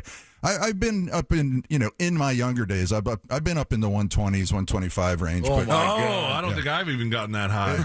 Well, I had that ridiculous, Cadillac CTS-V that had 600 horsepower. Yeah, we talked about Don having a pretty hot sports car before. Yeah, I don't have it anymore. But back in the day, as a young man, I might have tried that. That speeding guy, Don? Don't do that. No. That law wasn't there yet, so. If you have a car that has 600 horsepower, you kind of have to, at some point in time, give it a go. You have to push it up a little bit further. Yeah, but you're supposed to go to like a place. Yeah, you are. But guess what? People don't do that. Remember, didn't you have not that long ago, Celine, the Tesla guy? And he was like, hey, man, these Teslas are fast. Look, and your Uber driver was like ramping the Tesla up as fast as he could. Back when I had only been in like one or two Teslas in my life, and I had an Uber driver that drove Teslas, he was like, you want to see how fast it goes from 0 to 60? And I was like, do I? Yeah. Why not? Yeah. And he did it in my neighborhood, which probably would have turned some heads if there were anybody walking around, but everybody survived. There's people, believe it or not, who are listening right now who are saying they've never in their entire life had a ticket, which I question. There's two people in a row on chat who've said, not in their entire life have they ever had a speeding ticket. Now, I haven't had a speeding ticket in a very long time, but you're going to tell me when you were 18, Sean 20, gets 22. slowing tickets. I don't get I don't drive super fast these days, but you're going to tell me never? Like when you were in your 20s, you weren't ripping it out? He was that speeding guy, Don, in his 20s. Yeah. Don was driving around in sports cars back then. Everybody does dumb things and they're younger, Yeah. Mm-hmm. I think like there's a point when you're of a certain age, if you have the opportunity, you're like, I want to at least see the speedometer read 100. Yeah. And then you do it. I did it in my dad's car once. It was late at night. Does he know this? I don't think he's ever heard this story. I did it in my dad's Mercedes, and it was like late at night, and there was barely any cars on the road. So I was like, let's see what 100 looks like. I mean, you hit it for a couple seconds, and then I go, all right, that's pretty fast. And then I got off the interstate, and like steam came from the hood. I thought, holy crap! I just overheated my dad's Mercedes. How am I going to explain to him? Like, explain away that I just did 100 on I-4 in his Mercedes. That's not going to be a good look.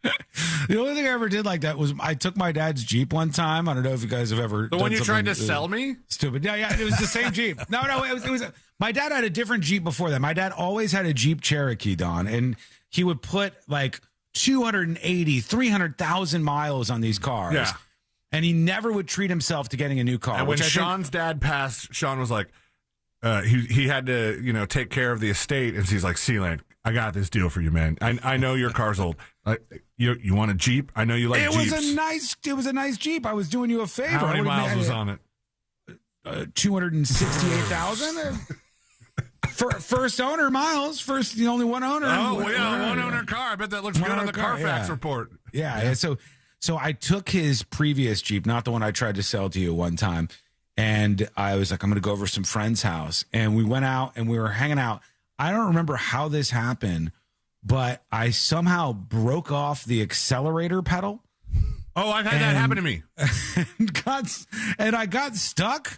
And my dad had to come out and get us, and the man has never been more mad at me, I don't think, in my entire life than the moment when he picked me up and I broke the pedal off the car. I had it happen to me in my old Explorer, and the accelerator pedal, what happened was whatever the point at which like the fulcrum or the corner of the angle that your pedal is broke off from the chassis of the car. Mm-hmm. But it was still attached to the wire that lets gas in, to accelerate you, right? So it still was functional. So I had to like tie rope to it. You're like holding and make it. I felt like I was driving like some like 1930s lawnmower. I pulled over, I figured out what to do, and then the whole time I'm driving down the road, and to accelerate, I was pulling on this rope. Or I think I attached it to like a clothes hanger or something, and there was a Ford dealership not too far from where I was, so I pulled in to the service bay, and they said, "What seems to be the problem?" And I just showed them the rope, and I went, Let me show you. My dad was so mad when I did that. Oh my God, more mad than I think anything else. Was it your fault? The thing is, he cared about those Jeeps so much. Like those were the cars that were important to him, even though they were pieces of junk. Well. He kept them in really nice shape. Like he babied them very, very, very much. So he was serious about those cars. But God forbid I got pulled over in any one of them. When you do get pulled over, Don, when you see the lights flicker on, you're out getting your cough syrup late at night. You see the cop pulling you over. What method do you use in your police interaction? Do you try to like cozy up to him and make friends? Do you try to like be just as respectful? Do you go, I know my rights? What method do you use? I come at it from a place of respect because when I was in the military, I was a military policeman. So I've done hundreds of traffic stops myself. And, really? I behave the way that I would have expected people to behave. So you be polite, you put your hands where they can be seen, you don't make them nervous, and you just answer the questions and be as friendly as possible. And I still get a ticket. In the military police situation, is it sort of like implied that because you're pulling over fellow servicemen that they should be more respectful than the typical person could be to a police officer? Like, would they be, if they were dicks to you, would they be like you go to their commander and they would be like in trouble? Well, it's kind of a mix depending on the base. Like when I was in a base in Wisconsin, we had highways going through the base. We had state roads going through the base. So on those roads, we pulled over civilians. Oh. If we were on the post, because it's federal land and federal property, if you're on the post or you pull over a military person, those tickets actually go directly to their company commander. So, really? The money? So they get in big trouble then, not right? the money, but a copy. They still get fined. They can get something called an Article 13, which is a reprimand from your commander, or they can charge you money. But it's going to your company commander, so you're going to get a talking to if you have a problem like that. Were you strict? Were you strict, or did you let people off? Like you pull over some attractive ladies and say, like, "All right, Don knows that you get a little, you want to drive a little fast sometimes." How were you? I gave people 10 miles over. When I was running radar, as long as you didn't go over the 10 mark, I wasn't going to bother you typically.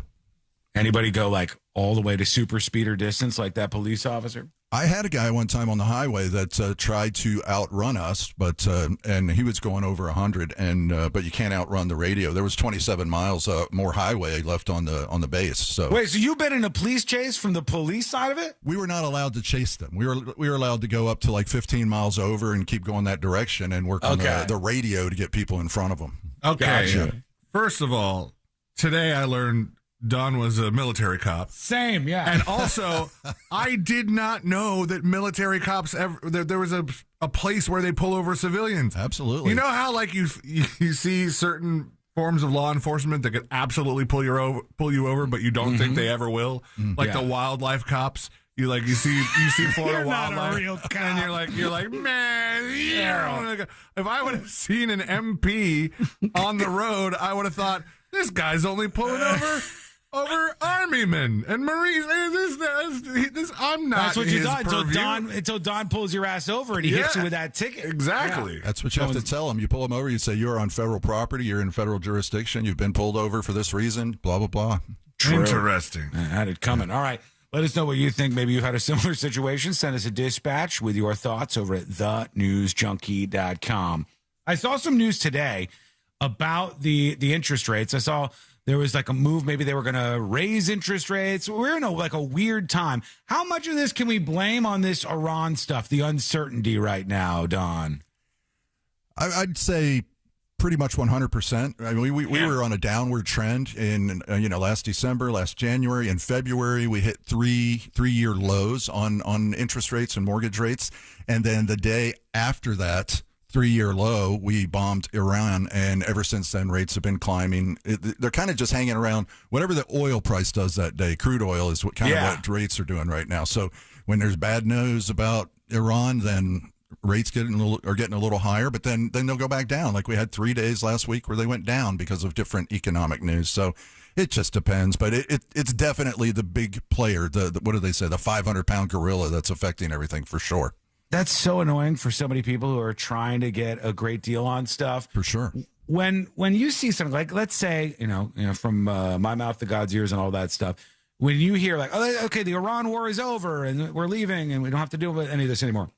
How long does it take from the moment, let's say, those oil prices tank and then they start to make a move and lower the interest rates? How long does it take until somebody can actually see that in the deal that they're going to get when they're trying to get a new house? Well, I mean, we haven't seen this kind of thing too often, but what the main thing is that we have enough oil, right? The problem is going to be the refining capacity has been reduced because a lot of refineries have been hit with missiles, and they say right now about 10% of the refining capacity is gone, and that doesn't come back quickly. It takes a minute to rebuild a refinery. So that's the part that they say, even if it ended today, it could be 6 months or more or a year even until they get a lot of those back online and the oil prices start coming down. So but you got to make sure you're making smart decisions here. You've heard Don tell you on the show, hey, this is important. This is a time where you can waste a lot of money if you're not careful, if you're not bringing somebody with you that's an expert.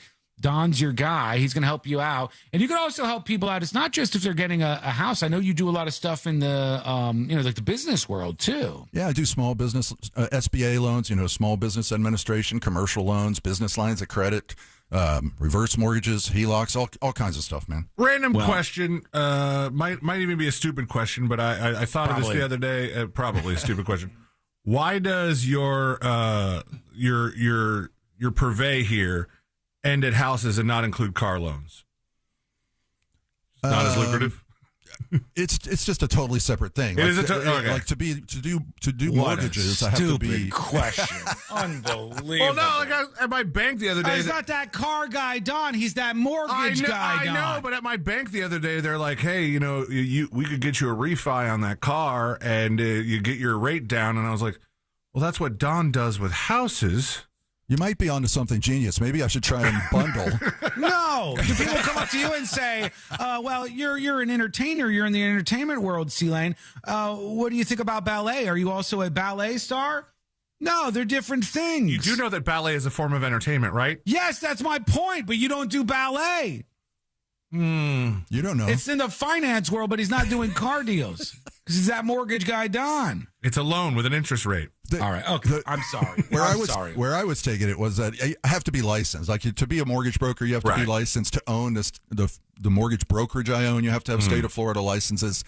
As far as I know, you don't have to do any of that to do car loans. And frankly, that's why they're so willy nilly. That's why they when I got wacky car guys. When I got my car, they took my information into the back room and they tried like 3 different banks and didn't even tell me until I just got. They finally got one. They finally got one on the hook, right? And then I drove away. And then over the next week or two, I kept getting rejection letters from banks that they had tried that I had no idea. This is a stack a mile high. Yeah, I was like, what's going on here? They come out of there and they make you feel good. They're like, we got you a loan. A bank was eager to work with you. And you like, they don't tell you 76 banks said hell no. Yeah. When I do mortgages, I look at people's credit inquiries. That shows you how many times they've had their credit checked. And I see it sometimes when people go to like the buy here, pay here place or one of the the used car lots where they will have 60 or 70 inquiries from car places. Does that screw your report. credit? Like that many inquiries? No, there are rules to prevent that. Like if you're getting your credit pulled for a mortgage, any other mortgage pulls within 45 days don't count against your score. And with car loans, it's any other pulls within 30 days. So once you get that first one, it's not going to knock your score down as long as it's within that 30-day window. Right. That's good to know, actually. Yeah. If you try to buy a car once a month, you're going to like tank yourself a little bit. If he was that car guy, Don, he would be like, he'd be wearing a wacky money outfit or something like this. Money like suit. Matthew Lesko style? Yeah. Have like a pinwheel hat. He's a serious guy. He's a professional. I know. It was a personal curiosity that popped in my head when my bank was trying to sell me on a refi, and I was like, I don't know the difference. There's a car guy that's like one of my entertainment like sales role models. I don't know if you've been in Orlando long enough to know about Art Grindle back in the day. Definitely Art Grindle. That's Family Auto Mart guy? That's definitely why I wanted to get on radio back in the day when I first did, was I remembered Art Grindle as a kid. It's like, man, I want to be like that guy, jumping on the roof. It's like, oh, it's got a dent. We're going to have to cut the price in half, Did Art Grindle have a tagline? He did, man. Again, I want to sell you a car. Yeah. That's a good one. I want to sell you a car. He pointed to Cameron. No, he wasn't the Family Auto Mart guy then. No, he was. I mean, we're talking back in the 70s, probably. Yeah, there's so many legendary guys like Classic. that. Well, this is somebody who's going to help you out on your journey. So if you're ready to get a new house, if you are aiming for a HELOC to free up some money, if you want to do anything like that, you need to make a smart decision. You hear him here on the show, That Mortgage Guy Don, thatmortgageguyDon.com, and check out his show on the weekends here on this station. Don, always good to hang out with you, man. Thank you. It was great seeing you at the poker tournament, too. Good times. You too. All right, quick break. When we come back, we got to get to jury duty here. We've got the final hour, the power hour of the show. I've got some more freak out videos to play for you. It's getting weird out there in the final hour. Stay put. That's coming up next on the News Junkie. AI predicts trends. We create moments. Real Radio 104.1. Guaranteed human. Hey, this is Lincoln. I love the Don stories. I love the stories about all the stuff that Don has done. His background, all the things. I had no idea he was a military police officer. Love it. Love it. ThatMortgageGuyDon.com, everybody. All right, I got to get ready for jury duty. Hey, would you do this? Speaking of the military, U.S. Army members are being offered an opportunity. Good deal or bad deal? U.S. Army members, active duty members, are being offered a 4-day pass to play Grand Theft Auto 6 when it's released in November. If you take the offer, you get 4 days off from the military to play Grand Theft Auto 6 solid for 4 solid days, okay? Play it in, play it out, do all the things that you want to do. You get 4 days off, and then you have to re-enlist for 2 more years in the military. Deal or no deal? Chat. You get 4 days off from the military to play all the Grand Theft Auto you want. And then you have to re-enlist for the military for 2 years. No deal? GTA leave. Yeah, that's the real deal, man. And if you don't take the offer, you have 365 days a year to play it. True, yeah, unless you're stuck for a little while longer. I mean, it could be that you're stuck in the military. Stuck, I say. Your military deal is still ongoing. The game comes out and you don't have any time to play it at all. Then 6 months later, your time ends, and then you could go play it when people are done playing GTA 6 as much. No deal. Deal. We got one person who says deal. If you're going to re-up anyways, why not? Yeah, that's true. Like, if you're already going to sign on for another 2 years, just play a little hardball and take the 4 days off to play a little Grand Theft Auto. How many people do we think on the day Grand Theft Auto comes out are going to take the day off of work? Like a significant amount? Like post Super Bowl Monday kind of where is everybody thing? It's a big deal. 2 minutes and we're back live on the show with Jury Duty. Then in the final hour of the show, I'm going to take you back to the Clancy case, and I have the most unhinged videos. Women, mostly women, are debasing themselves online for this case. I don't get it. It's all very, very crazy, but we have to go through these in the power hour. No deal probably won't be another Grand Theft Auto game for 10 to 15 years. I wonder if this thing's going to be a bust or if it's going to be cool.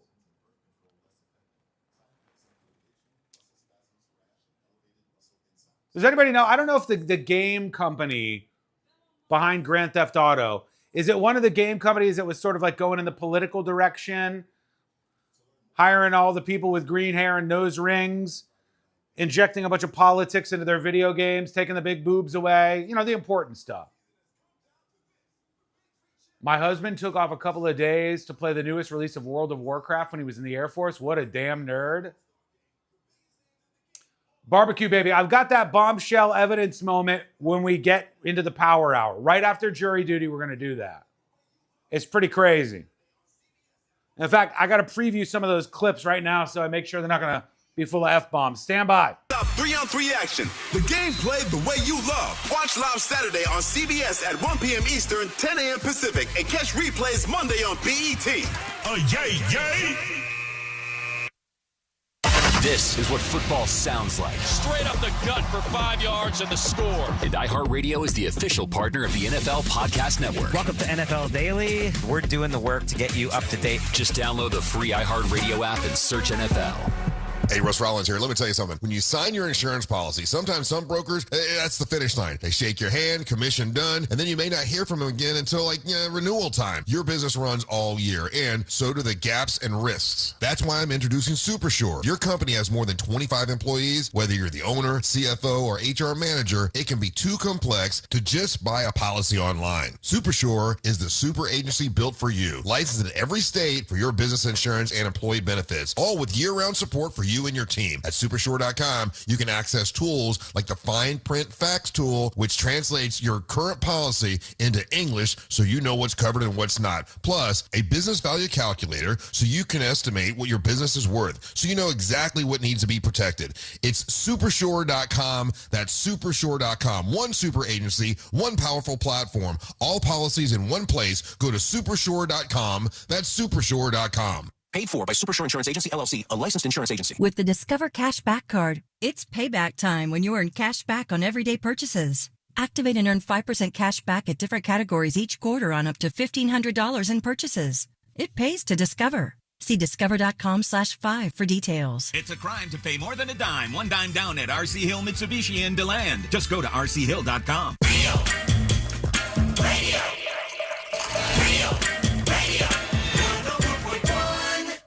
The most viral newsroom on the planet is still humming along. This is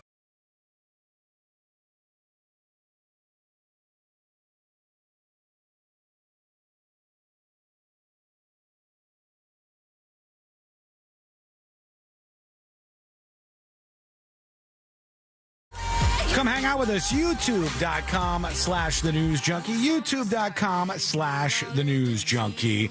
Real quick, before jury duty, I wanted to tell people something. Usually, the gift, the option, the bonus item that you can claim when you sign up for premium access on thenewsjunkie.com and in the app, which, of course, unlocks secret shows. We'll be streaming that uncensored tonight at 8 p.m. Eastern. And it's a blast. If you miss it live on Thursday nights at 8, you can also always catch it on Fridays at 5 p.m. on demand at any time after that. There's a million episodes of this thing. And not a million, I don't want to lie to you, but there's a lot of episodes of secret shows. And they're a really good time. I think if you like this show, you're going to like that. It'll allow you to go further into the world, more behind the scenes. 476 of them, folks. 476 Imagine of that. those shows. And that's not all you get with a premium account over at thenewsjunkie.com. But when you sign up, or if you gift any subscriptions, you get to claim a bonus item. Or if you gift like 10 subscriptions, you get 10 bonus items.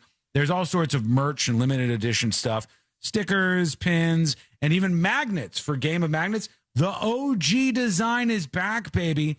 These haven't been out for years. The original graphic, the OG design. This is the one that started it all for Game of Magnets. We're having 55,000 of these magnets out there in the wild. If you see one, it's in play. Game of Magnets means if you see a magnet that says The News Junkie, you can grab it off somebody else's vehicle. People do all sorts of crazy stuff. Be safe out there for sure. But the OG design, if you don't have one of these in your collection, has been very hard to get. But it's back. It's back right now. So if you sign up over on thenewsjunkie.com, it's as little as $2.99 a month to support the show. Or if you gift subscriptions to other listeners just like you, we've got 15 today already. If you do that, you can claim the magnet if you'd like after checkout as your bonus item. Okay, here we go. Let's do jury duty. Court is now in session, so put your phone down and pay attention before we call the bailiff over to whip your ass. You're now on jury duty with the News Junkie. Couple bombshell items here. Jury duty brought to you by Mo DeWitt of the DeWitt Law Firm. Injured on the go, just call Mo. Just call Mo. 800-CALL-MO, 800-CALL-MO, or go to justcallmo.com. A new trial for Karmelo Anthony? I'm not even sure why they're considering this. They wanted to get rid of the judge on the case. Here is Karmelo Anthony's supporters, for those of you watching, as they came out of the courtroom, celebrating victoriously. Celebrating. And they said a judge on Thursday will consider whether to grant Texas teenager Karmelo Anthony a new trial following his murder conviction earlier this summer and the stabbing death of a 17-year-old athlete at a high school track meet. This is the guy, Karmelo Anthony, who, for no apparent reason, stabbed and murdered a young man at a track meet. He was found guilty by a jury of his peers, and he was sentenced to 35 years, which seemed like it should be the end of the story, but it doesn't look like that's the case. His family has tried to argue everything from, I don't know, racism to self-defense to whatever. Endless amounts of people seemingly gave to his GoFundMe. I don't know why that even existed. This was just a person who took a knife and stabbed another person and killed them in cold blood. It's craziness, but Anthony's attorneys asked the district judge to be removed from the case because of a TV interview, and the judge said that the jurors got it right with their guilty verdict, which they did. The judge was right about that. Yeah, they did indeed get it right. But they're saying the judge shouldn't have said that? Yeah, because the judge said that, it made the judge look not nonpartisan. He's got a sign. He's got a vested interest in the case. The judge has agreed to separate himself from it, and now they're demanding a new trial for the Texas teenager, Karmelo Anthony. Feel like you got your shot at this already. You know what I mean? Feel like you got your opportunity. Thank you to Das Hefe for the gifted subscription. Appreciate that. Thank you to Warpath77 for the 2 gifted subscriptions. You can claim those if you want to unlock all the premium access, thanks to those fine folks. But that's what's happening there. Also, the Hayden Panettiere case, the lovely celebrity actress Hayden Panettiere from Heroes was found dead this past week, 36 years old. Now, cops have been at her boyfriend's house, and they are legitimately considering whether this was a criminal situation. Criminal in as much as he intended to do it, or criminal like he was taking pills with her or something. They don't know exactly what led to this evening in which she overdosed on the prescription medication. They said. Now they're uncertain about why this all happened, but they don't know if he had some sort of role in it. And they've been at the house of Hayden Panettiere's boyfriend looking into his role in this. Her friends and family members expressed concern that she remained involved with this guy. Hickerson is his name.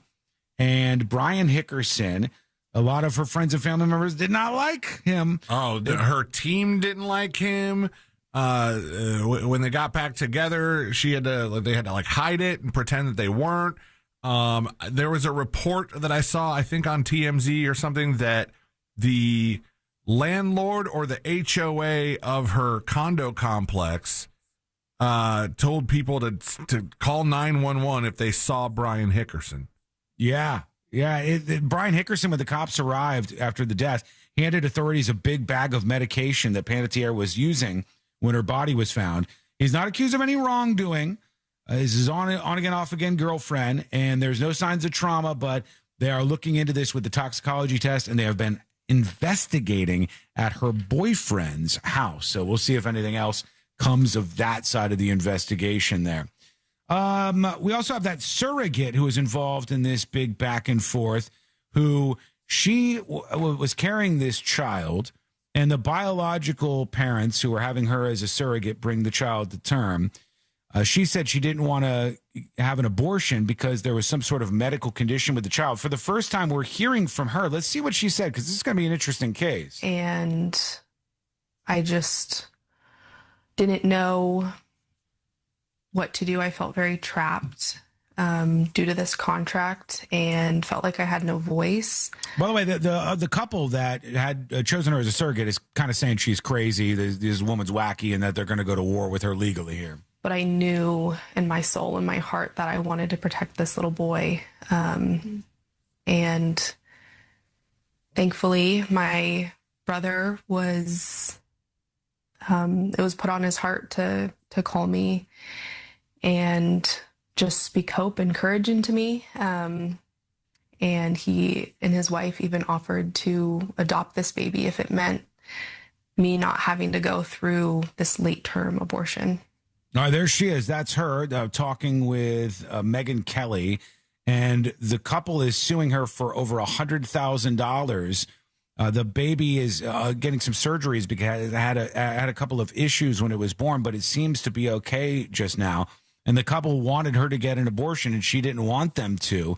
Her name, which you'll probably hear in a lot of these stories, is McKenna West. So we're keeping an eye on that story as well. Let us know what you think. Send a dispatch with your reactions, as always, over at thenewsjunkie.com. It's time for the Power Hour next. I've got more of these Clancy case freakouts. We've had a bunch of these, the Lindsay Clancy case. There was a very strange moment where they mysteriously excused the jury in court. I've got that. I'll play that for you. We'll investigate. And then some more of the weird reactions that have happened as a result of this case. That's coming up next on the News Junkie. Live sketch comedy makes its way to Mount Dora. Join comedians Ross Patchett and Joel Warren on a sketch comedy journey no audience will forget. August 29th at the Mount Dora Music Hall. Get tickets at realradio.fm/comedy. From the Odoo.com Traffic Center. All right, folks, let's get into the final hour of the show. Thank you to Warpast. Thank you to our other gifter. We are now up to 18. 18. The goal is 25 for the day. We're not far away. That's not bad.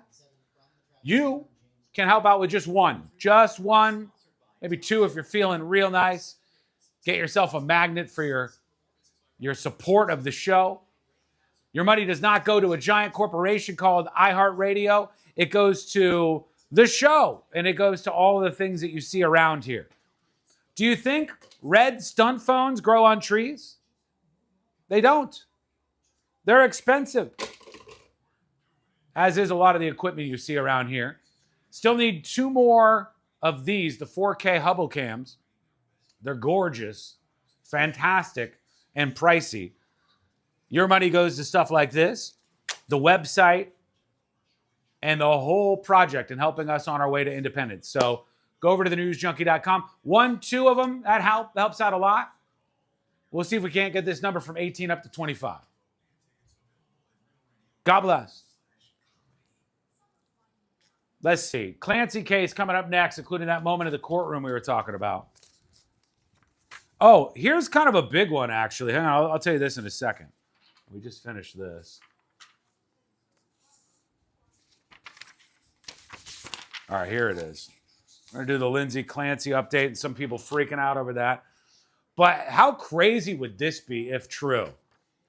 Moderna, we've heard of Moderna, right? Moderna, the pharmaceutical company, and Merck, they are saying that their melanoma vaccine has succeeded in a large trial. Now, this is kind of crazy. It says the personalized mRNA cancer vaccine combined with the immunotherapy Keytruda has succeeded in a late-stage trial for the deadly skin cancer melanoma. The study is ongoing, but interim results found that the treatment, intismeran, met both its primary target of reducing cancer recurrence and its secondary goal of keeping cancers from spreading to other parts of the body. The results are as big a day for humanity as November 16, 2020, when Moderna released the COVID-19 vaccine. This is a new chapter in cancer care, they said. Here are the details, just so you know what's going on. The trial enrolled 1,137 high-risk patients with stage 2B to 4 melanoma that have been surgically removed. Volunteers were randomized to receive up to 9 doses of Keytruda plus a personalized vaccine, or just Keytruda. No new safety signals have emerged.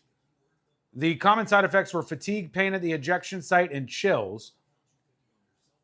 The trial suggests that they reduced the risk of recurrence of cancer or death by 49% after 5 years. Melanoma is the most deadly form of skin cancer. In 2023 alone, 1.5 million people in the United States of America had it. We may be on the verge of a melanoma vaccine, a skin cancer vaccine. What a time to be alive, folks. What a time to be alive. 100% I bet AI helped with this, and I'm super excited for future meds. Keytruda alone didn't keep it from coming back. No, that's why it appears that the personalized vaccine for melanoma was successful in these cases. And if they can take that information, I don't know if it's applicable, but if they can take that information and extrapolate that, the ability to make vaccines for other type of cancers, can you imagine the changes we'll see in our lifetime? Some of these things are on the ropes. Dementia, heart disease has seen major medical breakthroughs. We're looking at cancer breakthroughs. We're looking at technological advancements that maybe could lead to us extending for the first time in quite a long time the human lifespan, maybe another, I don't know, maybe 25 years. Maybe you make it to 125 years old. Sport Johnson said, this is fantastic news, man. Yeah, it is. That's amazing. Science is truly awesome. Good news for my future, I'm sure. There are a lot of people who get impacted by skin cancer, melanoma in particular. My father had a couple of areas removed and over the years had some skin cancer. I don't know if my mom ever had skin cancer, but my father did. My family seemed to just be infested with cancer. So I keep those things on my radar. Updog is almost entirely wiped out? What is Updog?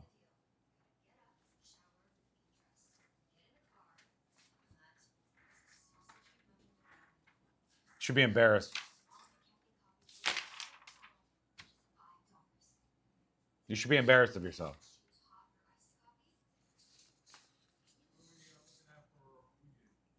Stand by, everybody. McDonald's for just $5. Did I mention you can now choose hot or iced coffee? I knew you could do it. McDonald's, your morning handled. Ba-da-ba-ba-ba. Prices and participation may vary. For a limited time only. Promotion pricing may be lower than meal pricing. Some people are embarrassed to admit they like saving money. Not me. I'm a fan of saving and a fan of McDonald's. And while everything else keeps going up, nothing hits better than ordering the Big Mac meal. Crispy medium fries, ice cold Coca-Cola, $8. It's delicious, it fills me up, and honestly, I'm proud of it. Big Mac meal. $8, only at McDonald's. Ba-da-ba-ba-ba. Prices and participation may vary. For a limited time only. Promotion pricing may be lower than meal pricing. Coca-Cola is a registered trademark of the Coca-Cola Company. Trajan Wealth, your trusted local fiduciary advisor. Visit TrajanWealth.com. Broadcasting live from the JustCallMo.com studios. Need help after an accident? Just call Mo. Learn more at JustCallMo.com or call 1-800-CALL-MO. This is WTKS-FM HD1 Cocoa Beach, Orlando. An iHeart radio station guaranteed human.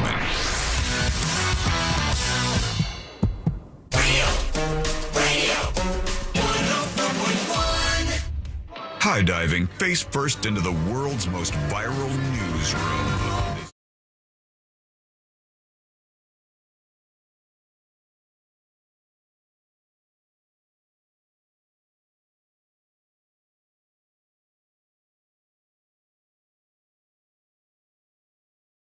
Great clips, some interesting things, some big updates and viral news that you needed to know in a very short period of time right here on the show. Learn more over at thenewsjunkie.com. Big thanks, by the way, to R. Willie B for the 5 gifted premium subscriptions over on thenewsjunkie.com. Thanks for the big support, friend. Appreciate that. And with that, let's just dive right in. Let's do the Power Hour. They said it couldn't be done. Then they said, the erection results are in, and it's time for the Power Hour on the News Junkie. They shared those results. Election results. You said erection. You knew what I was getting at. Sometimes people are, they just really misinterpret things. Like somebody thought yesterday that I brought up the guy who won the Republican nomination for the governor to possibly replace Ron DeSantis. And then I played another clip of a person. They're like, that lady's not even running for governor. That's not what I said. I picked a Republican who won, and I wanted to play some of their speech and see what was going on with their messaging. And then I picked a Democrat who won, and I was playing something from that person's speech. It was Sean doesn't even know who's running against each other. Oh, God.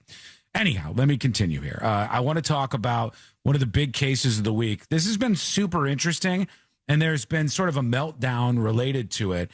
And it makes me worry about social media. It makes me worried about some of you. Facebook, Instagram, it makes Twitter, me worried. TV. It makes me quite worried about a lot of different things.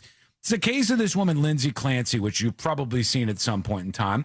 And at its core, it's a very interesting case. It's terrible. And let's get the terrible, horrible, no good, very bad portion out of the way very quickly so I don't have to dwell on that terrible stuff. This is about a mother who claims she had postpartum depression and she was over-medicated. And she killed her 3 kids. And then she tried to take her own life. Her husband came back from going to pick up takeout food and going to get some prescriptions at the store. I think a CVS he went to. And he discovered all of this. And then a bunch of absolute lunatics online have decided to both raise money for this Lindsay Clancy woman and to create out of whole cloth, just completely made up conspiracy theory about he actually was responsible for this. It was his fault. Big crowds of supporters outside her murder trial. Yeah, and I'm so twisted up on that, C-Lane, because like I don't even know if we really need supporters out there. Like you can say, I feel for this woman. I don't think she should spend time behind bars. She was mentally unwell, and that's what I believe was the reasoning for her killing her kids. But do you need to be out there and like everybody's wearing pink and you're in a bunch of like crowds? Think showing up outside a murder trial or almost any trial as a non-media person kind of is weird to me. I don't know if there's a trial that I would show up for, or unless it's just like to see to see the other supporters, to see like there's kind of a circus going on down here. We want to lay eyes on it. We want to see how it's going. But I go, well, hey, it's not as bad if you're going there like, hey, I stand with you with the postpartum depression thing. And maybe if they think that because of that she shouldn't be jailed or whatever, that's one thing. But I'm curious how many of these supporters are the dad did it crowd. Yeah, I don't know. That's the interesting thing. It's hard. You can't really tell that apart just by what color shirt they're wearing. And I don't want to lump them in. Like, it is a serious issue, and I get that. Although I don't think we should be out there like, I don't know if there should be like, this woman did do something terrible. The only question should be whether or not she ends up spending the rest of her life behind bars or gets some mental assistance for it. That's a big question. But I don't know if that question needs this sort of response. Here's some of these women all wearing pink out there gathered. I think there was over 100 of them at Lindsay Clancy's trial. These are her supporters. As C-Lane said, though, we don't know if they were just saying, like, I feel for this lady and I don't think she should be sentenced to the rest of her life behind bars, or if they're of that mind, which many of them seem to be, where they say, I actually think the husband is the person who did this. I think he's responsible.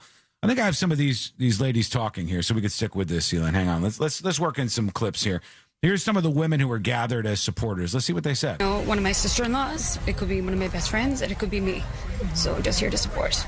We are hearing her. We see that she tried everything, and I really do believe that she went into a state of psychosis. Okay. I feel like this. So then it's what I was saying before. Like, these are people who were supporting her as, you know, as women, as mothers, as people who have had family members go through postpartum depression or went through it themselves. Yeah. But I am kind of curious, like, is there a sect of these people that are the TikTok crazy crowd that are going, well, it was the dad with the evil eyes the whole time.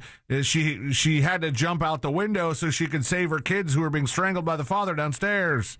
Yeah, this is all very interesting, and there's a lot of twists and turns in this, but some of these people are saying things like, we feel like the system failed her.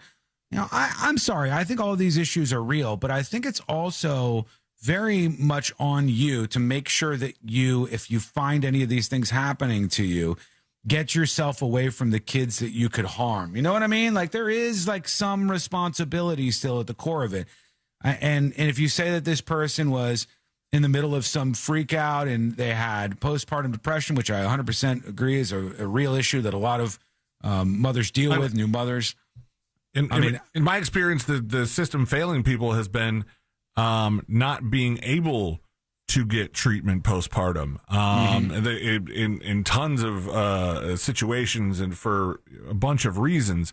And so to say that the system failed her is kind of weird, because she was getting treatment. She was just over-treated, it seemed. Like, she was on this huge cocktail of drugs. And then there was other stuff happening, like where she went to the hospital not too long before this, and she told them that she had stopped taking all of her previous medication. So they gave her different medication, and then all the medication was like being mixed up too.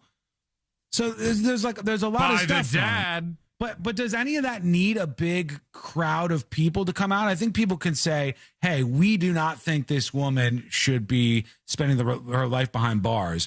But I don't know. It's like, this could have happened to me. Seems a little bit weird. Like the system failed her. She was begging for help, but no one was there. I don't know if us being here will make her feel any better, but I mean, she's looking. So she was begging for help and no one was there. I mean, her husband was there. Her husband was like taking her to these places. Her husband was trying to work through all of this stuff. And I don't know if that's a hint that maybe she's feeling a particular type of way about the husband. Here's a little bit more before we get to her attorneys of these people who showed up. Did they say anything here? They brought their little kids out and everything. She brought a baby out to this? They're making heart-shaped signs with their hands. I don't know if you'll ever have this many women in one place at one time who may understand all of us on a level that others don't. All right, she's saying that we understand each other on a level that other people don't, I guess. They're all gathered out supporting this lady. Here's her attorney. Lindsay Clancy's attorney is talking about these people showing up and supporting. What do you think of the support for Lindsay Clancy out here?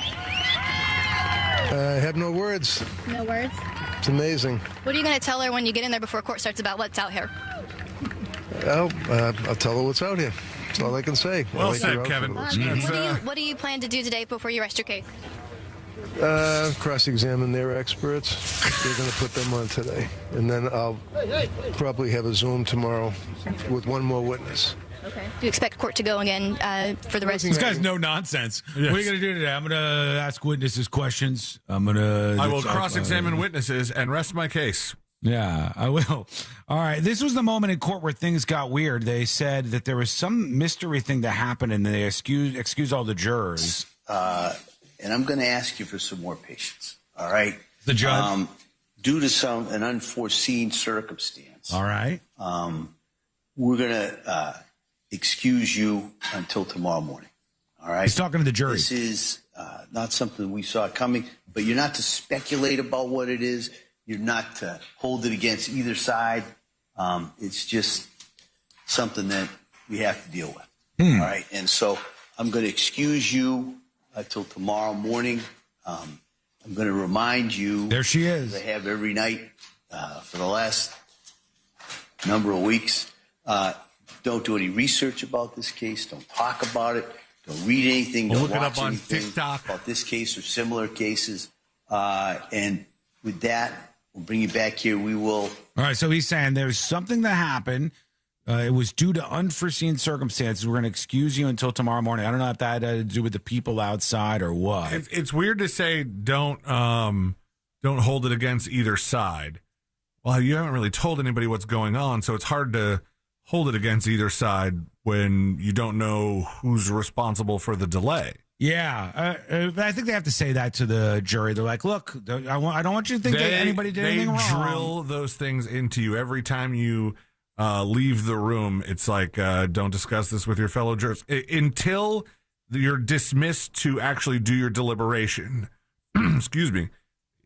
You're not even supposed to discuss it until the trial is over, until both sides rest their case and it's given to you and you're given the instructions to do so. People are going to do that. They remind you over and over and over. Don't discuss this. Don't talk to your family members. Don't look it up online. Don't read anything. Don't watch any. In this case, don't watch any TikTok videos for sure. Oh, God. The TikTok videos are so bad. The worst. This one is a woman posts a video of her bawling her eyes out because Lindsay Clancy can't hold her children's stuffed animals. I guess because her husband got rid of them. Let's see. I want to see what she says. Stay by the dump button just in case she curses. He got rid of all of their stuff. She doesn't have anything. You guys, I can't. I can't. Why are you filming yourself doing that? Like, she can't pet their lovies. It's so upsetting. And I keep seeing her sit just. I don't know why she's whispering like this, too. That is a very, very strange part of these kind of things. What's with the piano music that's like getting faster? She's whispering it. She's upset that the mother can't have the blankies or stuffed animals for the kids because the father got rid of them. Yeah, the father got rid of them because this is a horrible, horrible situation in his life. And he didn't want to keep the stuffed animals and blankets around to remind him of what happened at the hands of this woman. Right? Like, that's not craziness for him to do that. Maybe he said in his head, hey, regardless of how this plays out in court, you killed my children and I don't think you deserve their lovies and their stuffies and their blankies. Right. Which, again, you can look at all this and say, I still don't think she should be behind bars for the rest of her life. But, like, we don't have to go crazy here. And that seems to be a lot of the reaction. I'm telling you, there's been some people, I forgot which one it was, but there was at least one woman who posted a video and she was like the same Lindsay where the people watching it I was telling my wife about that last night. I was like, have you seen this TikTok thing where I think this is her. This is the lady who did same Lindsay. Indicated further on into her. And she's got her infant with her and it says same Lindsay. You know, Lindsay, the woman who killed her kids. I guess people called CPS on this woman. And Child Protective Services has been investigating this household because this woman posted her with her baby. A lot of other women were doing this. They were like, same Lindsay. And it's like, you can say messages about how, hey, I don't think this woman should get life behind bars, but saying the same as you're crying and you're upset and you're like, I can't deal with this anymore, and you're holding your infant, makes me think maybe you shouldn't have the baby, right? And part of your argument is that the guy was an evil villain because he didn't take the kids away from the mom that they knew was a threat. Aren't you looking like that very same threat to your kids that you're making TikTok videos with right now? I would argue yes. I would argue that looks like it's the case. You can let us know what you think. Send a dispatch over at thenewsjunkie.com right now. Honestly, when you first described the Same Lindsay videos, they're like they're posting videos of their kids with the same Lindsay. I thought it was like a joke, like a really dark joke. Like here's a video of me walking in to my kitchen to find that my kid has dumped an entire bag of flour all over the floor, all over the countertops, all over the oven, in the creases and crevices of everything. One of the hardest cleaning jobs I'll ever have to do. And I think, same, Lindsay, same. Yeah. You know, like, it's a dark joke.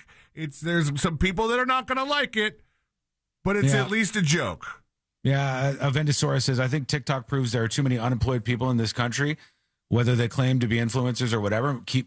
Kept people need to get back to work, she says.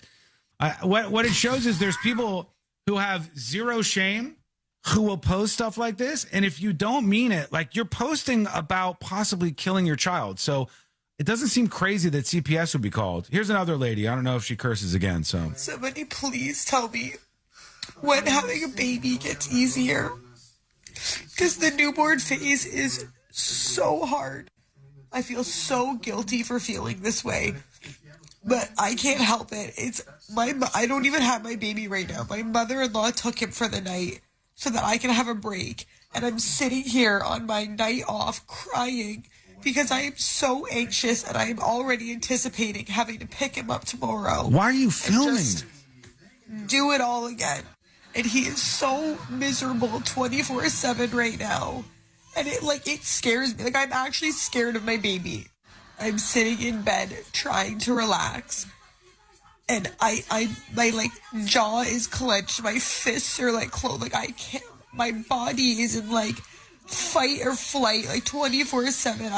I am, when does this end? Yeah, I mean, when I see something like that, I go, I don't know, man. If somebody does call CPS and you say you're struggling with this, isn't that kind of the whole point of all of this? Like, you don't want to be a threat to your kid. That's one of the lessons that you can learn from this case.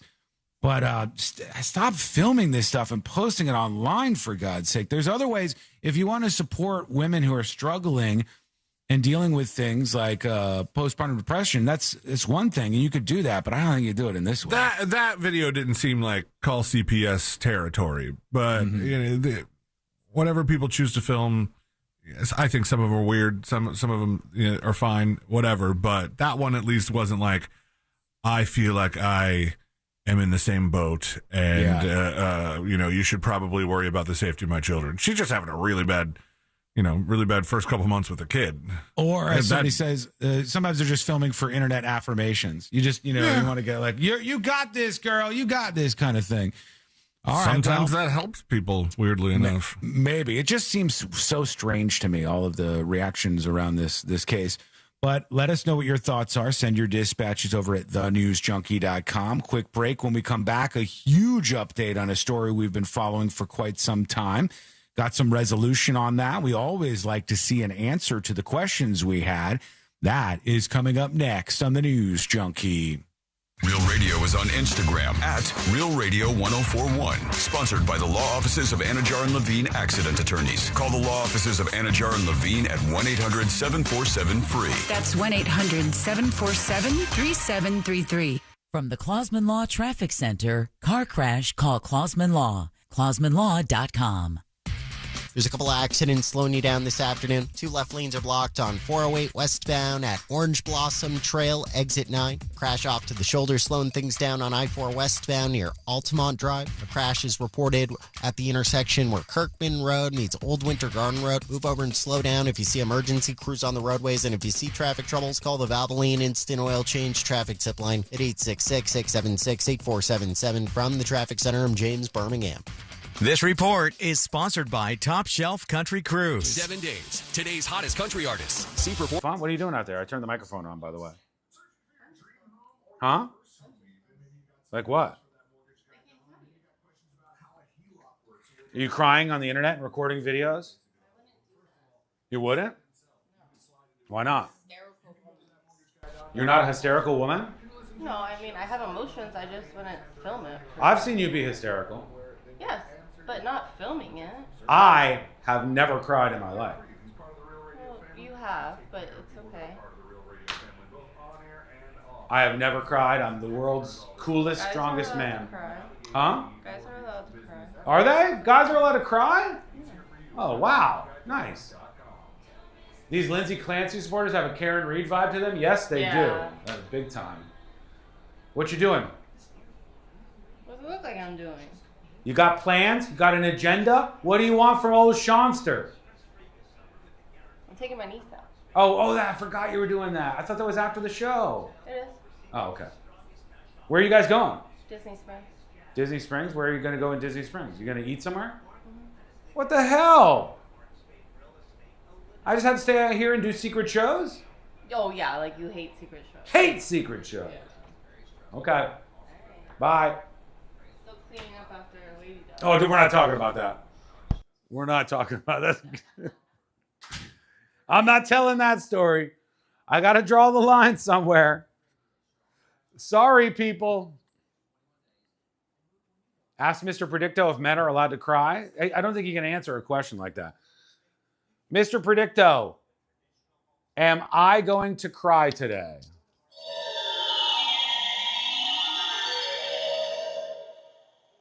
I would not count on it. That's right. Yeah.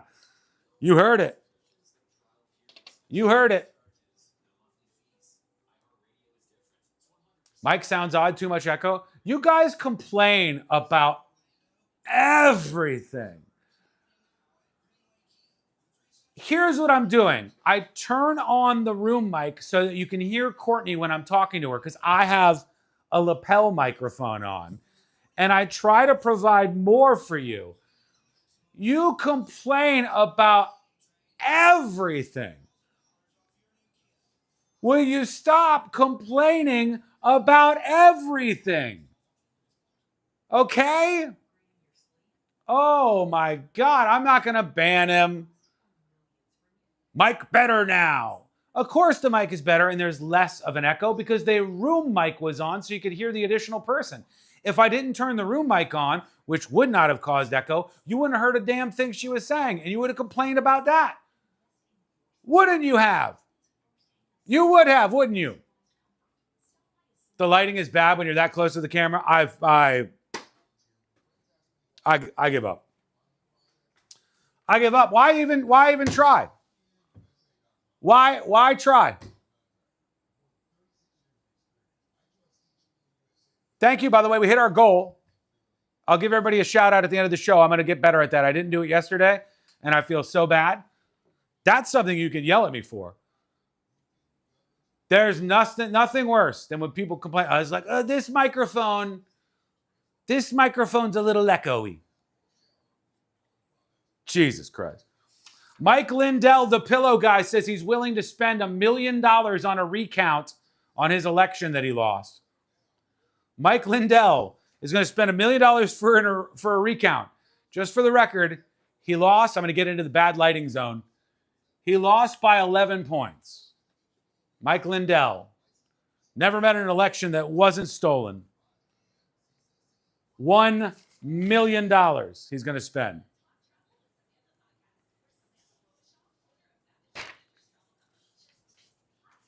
Another little tidbit, kind of dark, but worth talking about. France, a country that refuses to modernize with air conditioners because they want to punish their citizens in the name of climate change or some bullshit like that. Literally, that's what they're doing. They want to punish their citizens because what we need to do is learn lessons from climate change rather than modernize. I mean, sure, people modernize by getting out of caves and into apartments and stuff. People modernize by building the Eiffel Tower. People modernize by building modern transportation. But you can't have air conditioners because climate change. You need to learn a lesson. Stop with your SUVs. France has recorded over 7,300 excess deaths during their heat waves this year. In Germany, 10,000 people have died as a result of the heat waves because they refuse to modernize, because they want to punish their population, because they want them to learn a lesson, because they want to push a green initiative. Absolutely unhinged, weird, backward stuff. That guy makes decent pillows. He's good at smoking crack, and he's good at making pillows. Marbles in the basement, ladder slip, broken hip, that rock climb where you lost your grip. To learn more about Jernavix, ask your doctor. Call 1-833-589-PAIN or visit jernavix.com.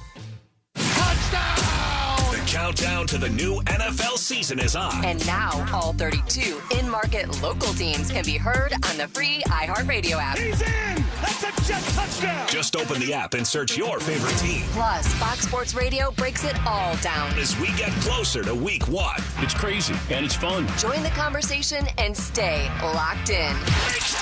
Live, local games with you all season long. Download the iHeartRadio app. Search NFL and press play. Do you have AC needs? Turn to the experts at Carrier. Go to millsair.com.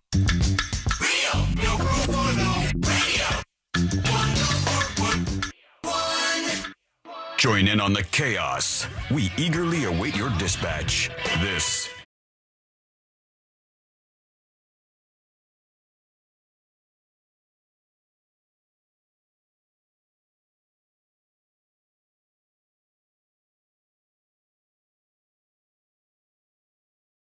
show.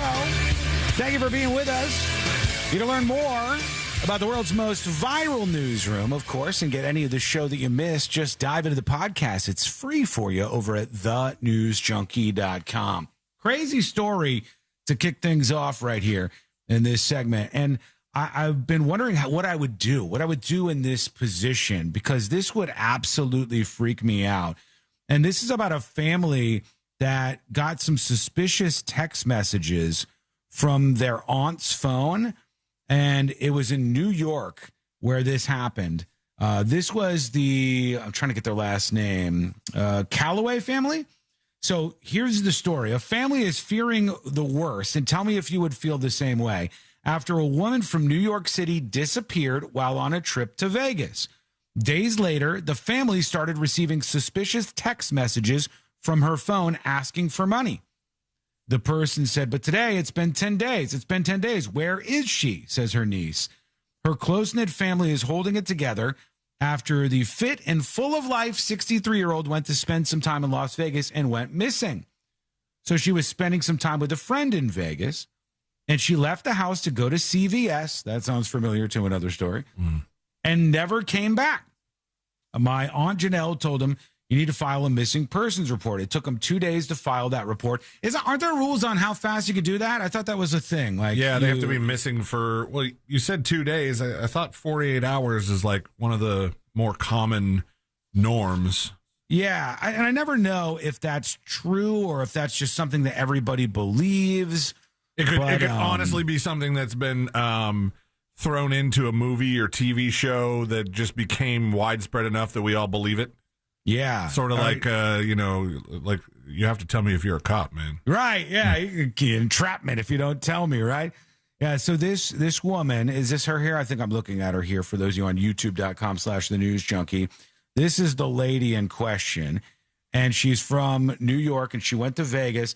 They didn't report her missing for 2 days, and then they said they started getting text messages, and the text messages were saying, oh, my phone is dying. It was pretending to be her. It was saying, my phone is dying. I need some help. And I need you to send me some money so I can get a new phone. So they didn't know. They're like, well, hold on. Is this our loved one or not? And what's actually happening in this circumstance here? I'm trying to see if I can get you the report on this. ABC 7 New York has the story. They said the close-knit family is holding on for some good news. But they said some of the text messages didn't seem like her. One time I called her and somebody picked up, but they didn't say anything. They hung up. Last Wednesday, somebody answered the call and hung up and started texting. They identified themselves and they said, I want Bitcoin. They said, you didn't send the money. You said that you did. And the person said, video call me. Send the money so I can get my phone fixed and I'll call you, this person said. We want to find her. We want to find her well and alive. We want her home. And you have to ask yourself, like, does the person who has this woman's phone, is that the person who's responsible for why she's missing? Is this a Nancy Guthrie kind of situation? Or is it just somebody that got a hold of a phone? Yeah, or is it like this woman went missing some other way and her phone ended up in somebody else's hands and they decided to try to take advantage of this, because that absolutely could be the case in this circumstance. I feel like it's a weird move, especially for somebody who, for all intents and purposes, is a civilian out of any sort of public eye. Like Nancy Guthrie was related to Savannah Guthrie. They knew it would be a high-profile kidnapping and that there would be people that would, assist them in getting them their demand. They thought. Right. So they thought. But what I'm getting at is, if you find somebody's phone and you go, I think I can make a quick buck, or you steal somebody's phone and you say, I think I can make a quick buck, I'm going to demand Bitcoin from their family. How do you know their family knows any damn thing about Bitcoin? And as we've learned over the years on this show, it's a difficult thing to just acquire cryptocurrency and send it around. It's not the easiest thing in the world. You think you would come up with a better scam. Yeah, that's true. But the other thing is, what kind of a person does this? Like, what kind of a person gets a phone and realizes that somebody's missing and their response is to try to get money out of it? What kind of the same kind of a person that does that phone call that was like, hey, this is the hospital. Your loved one has just been in a car accident and sent here. We need a down payment, or else, so that we can give them a life-saving surgery. And you get up in your feelings and send these people a lot of money, and then they run off with it, and you're out. Your loved one is fine the whole time. You just got scammed. It's pretty freaky. Here's a story on it. I found one that actually works. This is NBC talking about this lady's situation, and the family really stuck in a tough spot here. Here they are. She can be anywhere. The family of Elisa Goods is desperate. The 63-year-old's niece and sister say the Brooklyn resident was visiting a friend in Las Vegas when she disappeared on August 8th. She left her friend's house to go to the CVS, and she never came back. Days later, the family says they began receiving these mysterious text messages from her phone, posing as the grandmother of 5, demanding money and Bitcoin. They said, I'm at the gas station. I need gas for the car. And she doesn't drive. And I just started crying because I knew it wasn't her. Damn. Then came a mysterious call to Goods' son. They say he recorded part of that conversation. The caller claiming to be Elisa. I didn't send the money now. The family says that's clearly not Goods' voice. Damn, what kind of monster are you to do this to a family like this? Some weird effort to get money out of them. She's blaming the phone quality, and it's like, no, it's me. Just send the Bitcoin.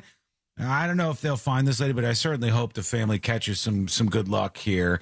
And we'll keep an eye on the story, obviously. Tips@thenewsjunkie.com. Sam emails the show.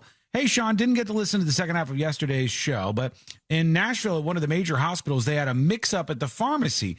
They wound up giving the wrong pre-filled syringes to anesthesiologists doing surgeries. My God, is that a mistake?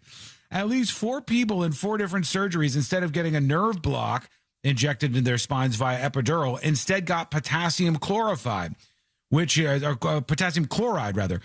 you recall is one of the chemicals used in the lethal injection process to stop the inmate's heart.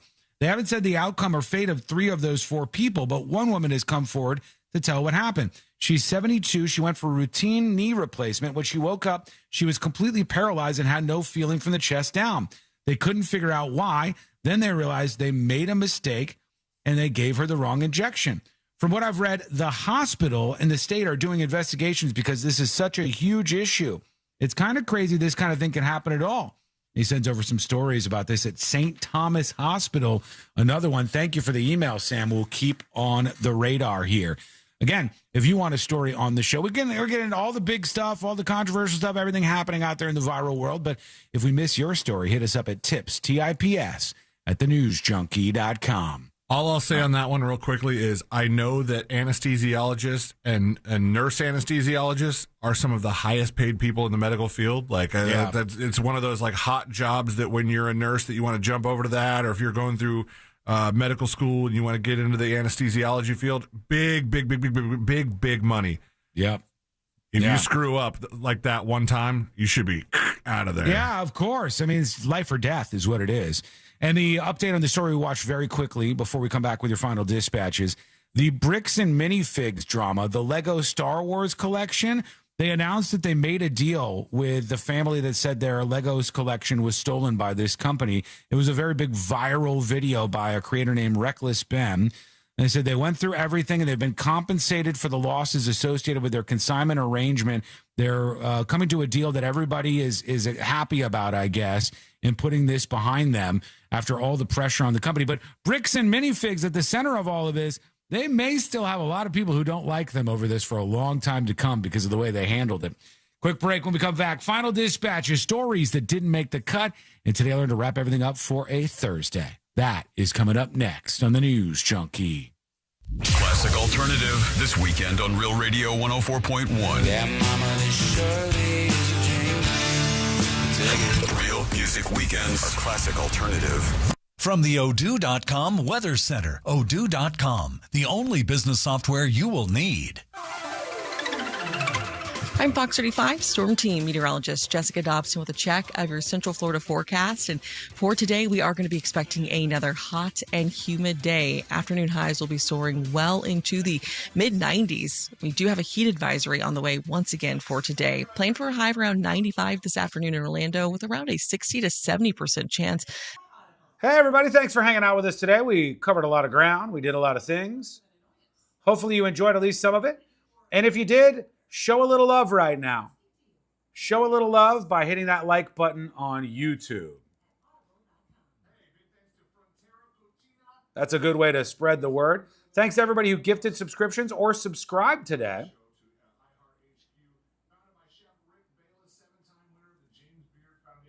I'm printing out today, I learned, to wrap up the show.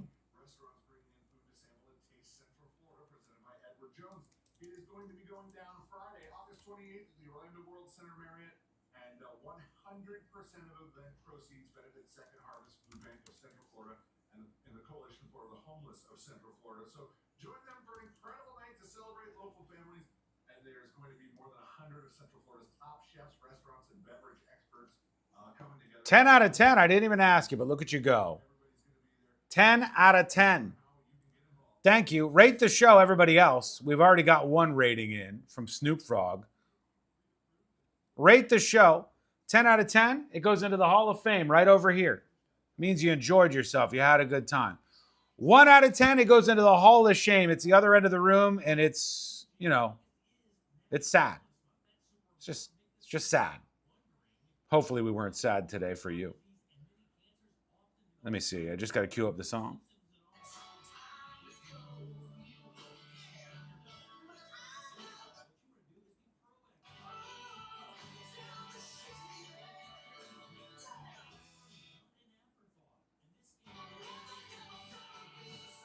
Okay, that is 1:30.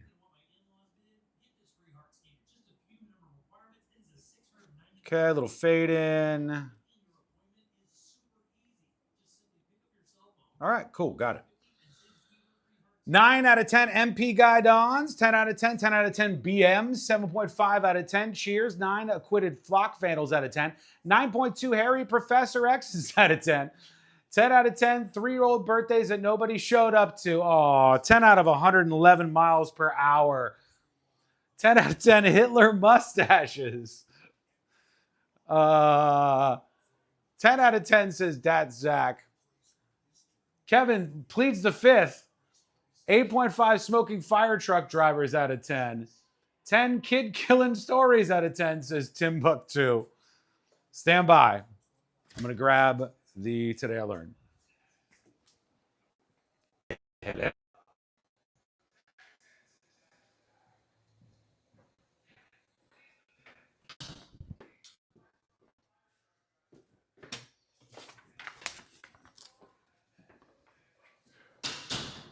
I hear myself.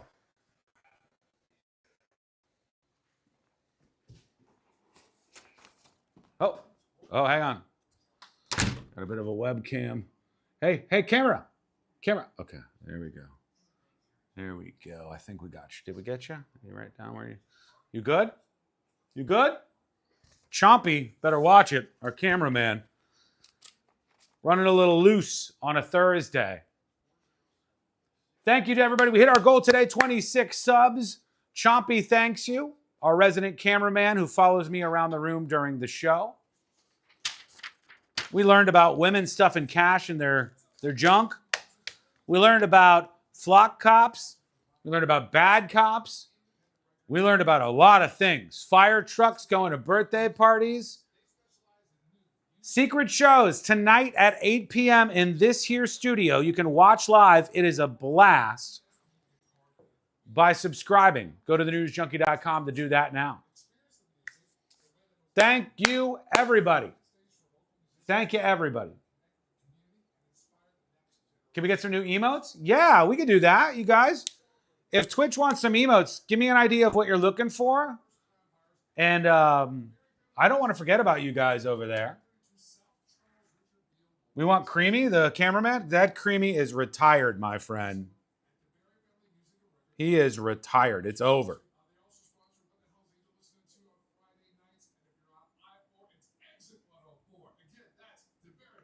I'm going to try to get in as many final dispatch as I can here. Oof, not going to be many.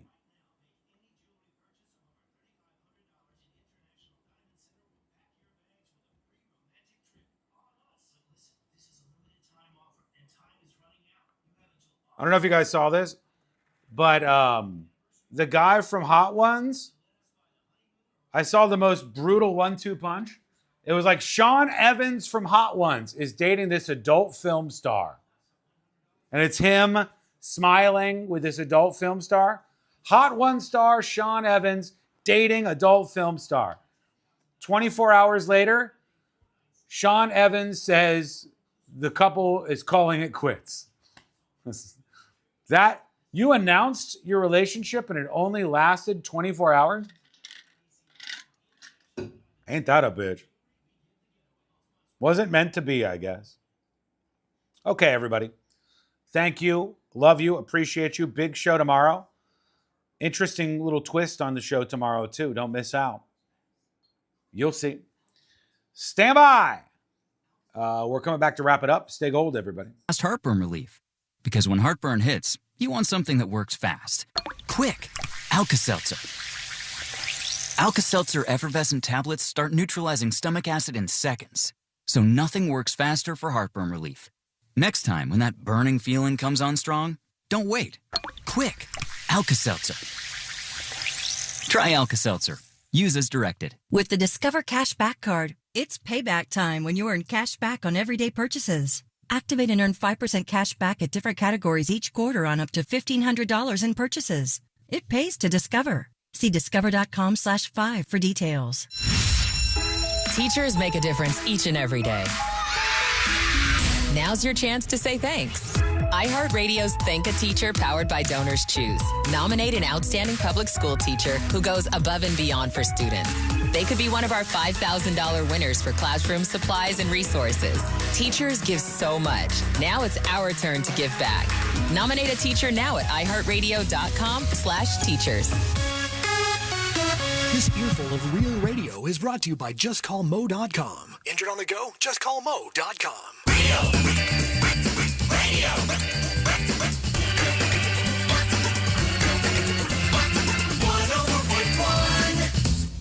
Because therapy's expensive, and we have microphones. This is the news.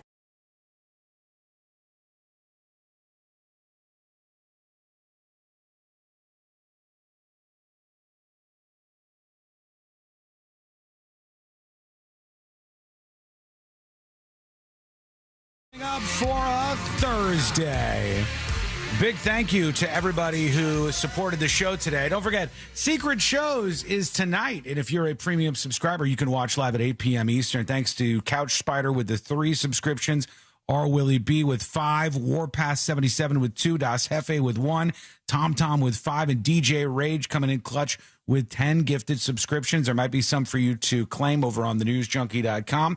And with that, let's do the final dispatches. These are the final dispatches, but Sean will probably only play one. All right, here we go. Not a lot of time, but let me refresh and work in an embarrassing story.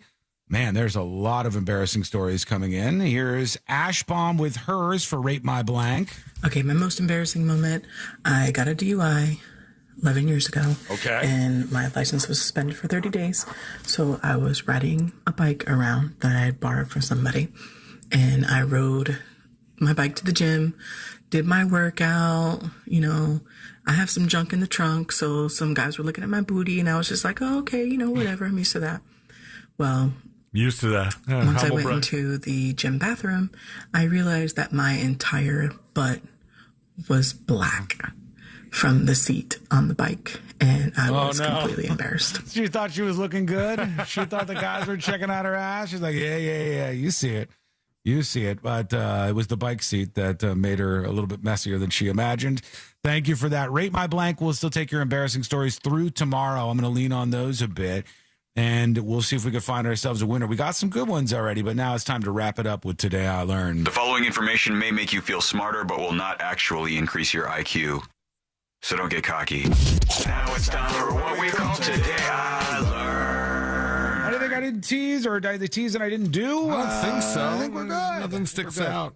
When I do the AI show outlines, like the overview afterwards, I've added this for subscribers so you can click on the show each day on the website or the app, and it tells you the entire rundown of what we talked about. And sometimes it'll be like, you mentioned this story, but you never did it. And the AI is like shaming me, so I'm. It's even worse than you guys texting and shaming me. So I'm like, all right, AI, fine. The okay. robots are coming at you. They are. Today I learned for Thursday, August 20th, 2026. Have fun, Sealand. Enjoy yourself on your trip tomorrow. Today I learned this band right here. Aerosmith. That's right, Aerosmith. Joe Perry, guitarist for Aerosmith. He used to keep a roadie by the side of the stage, instructed to give him a toot, as this says, of cocaine through a straw. I heard roadie and thought like a road beer. Now, a toot of cocaine from the roadie through a straw whenever he wandered over pretending to need technical assistance with his guitar. So he'd be like, hey, help me out here. He just wanted a little toot. Thank you so much for hanging out with us. We appreciate it. We're back tomorrow, same time.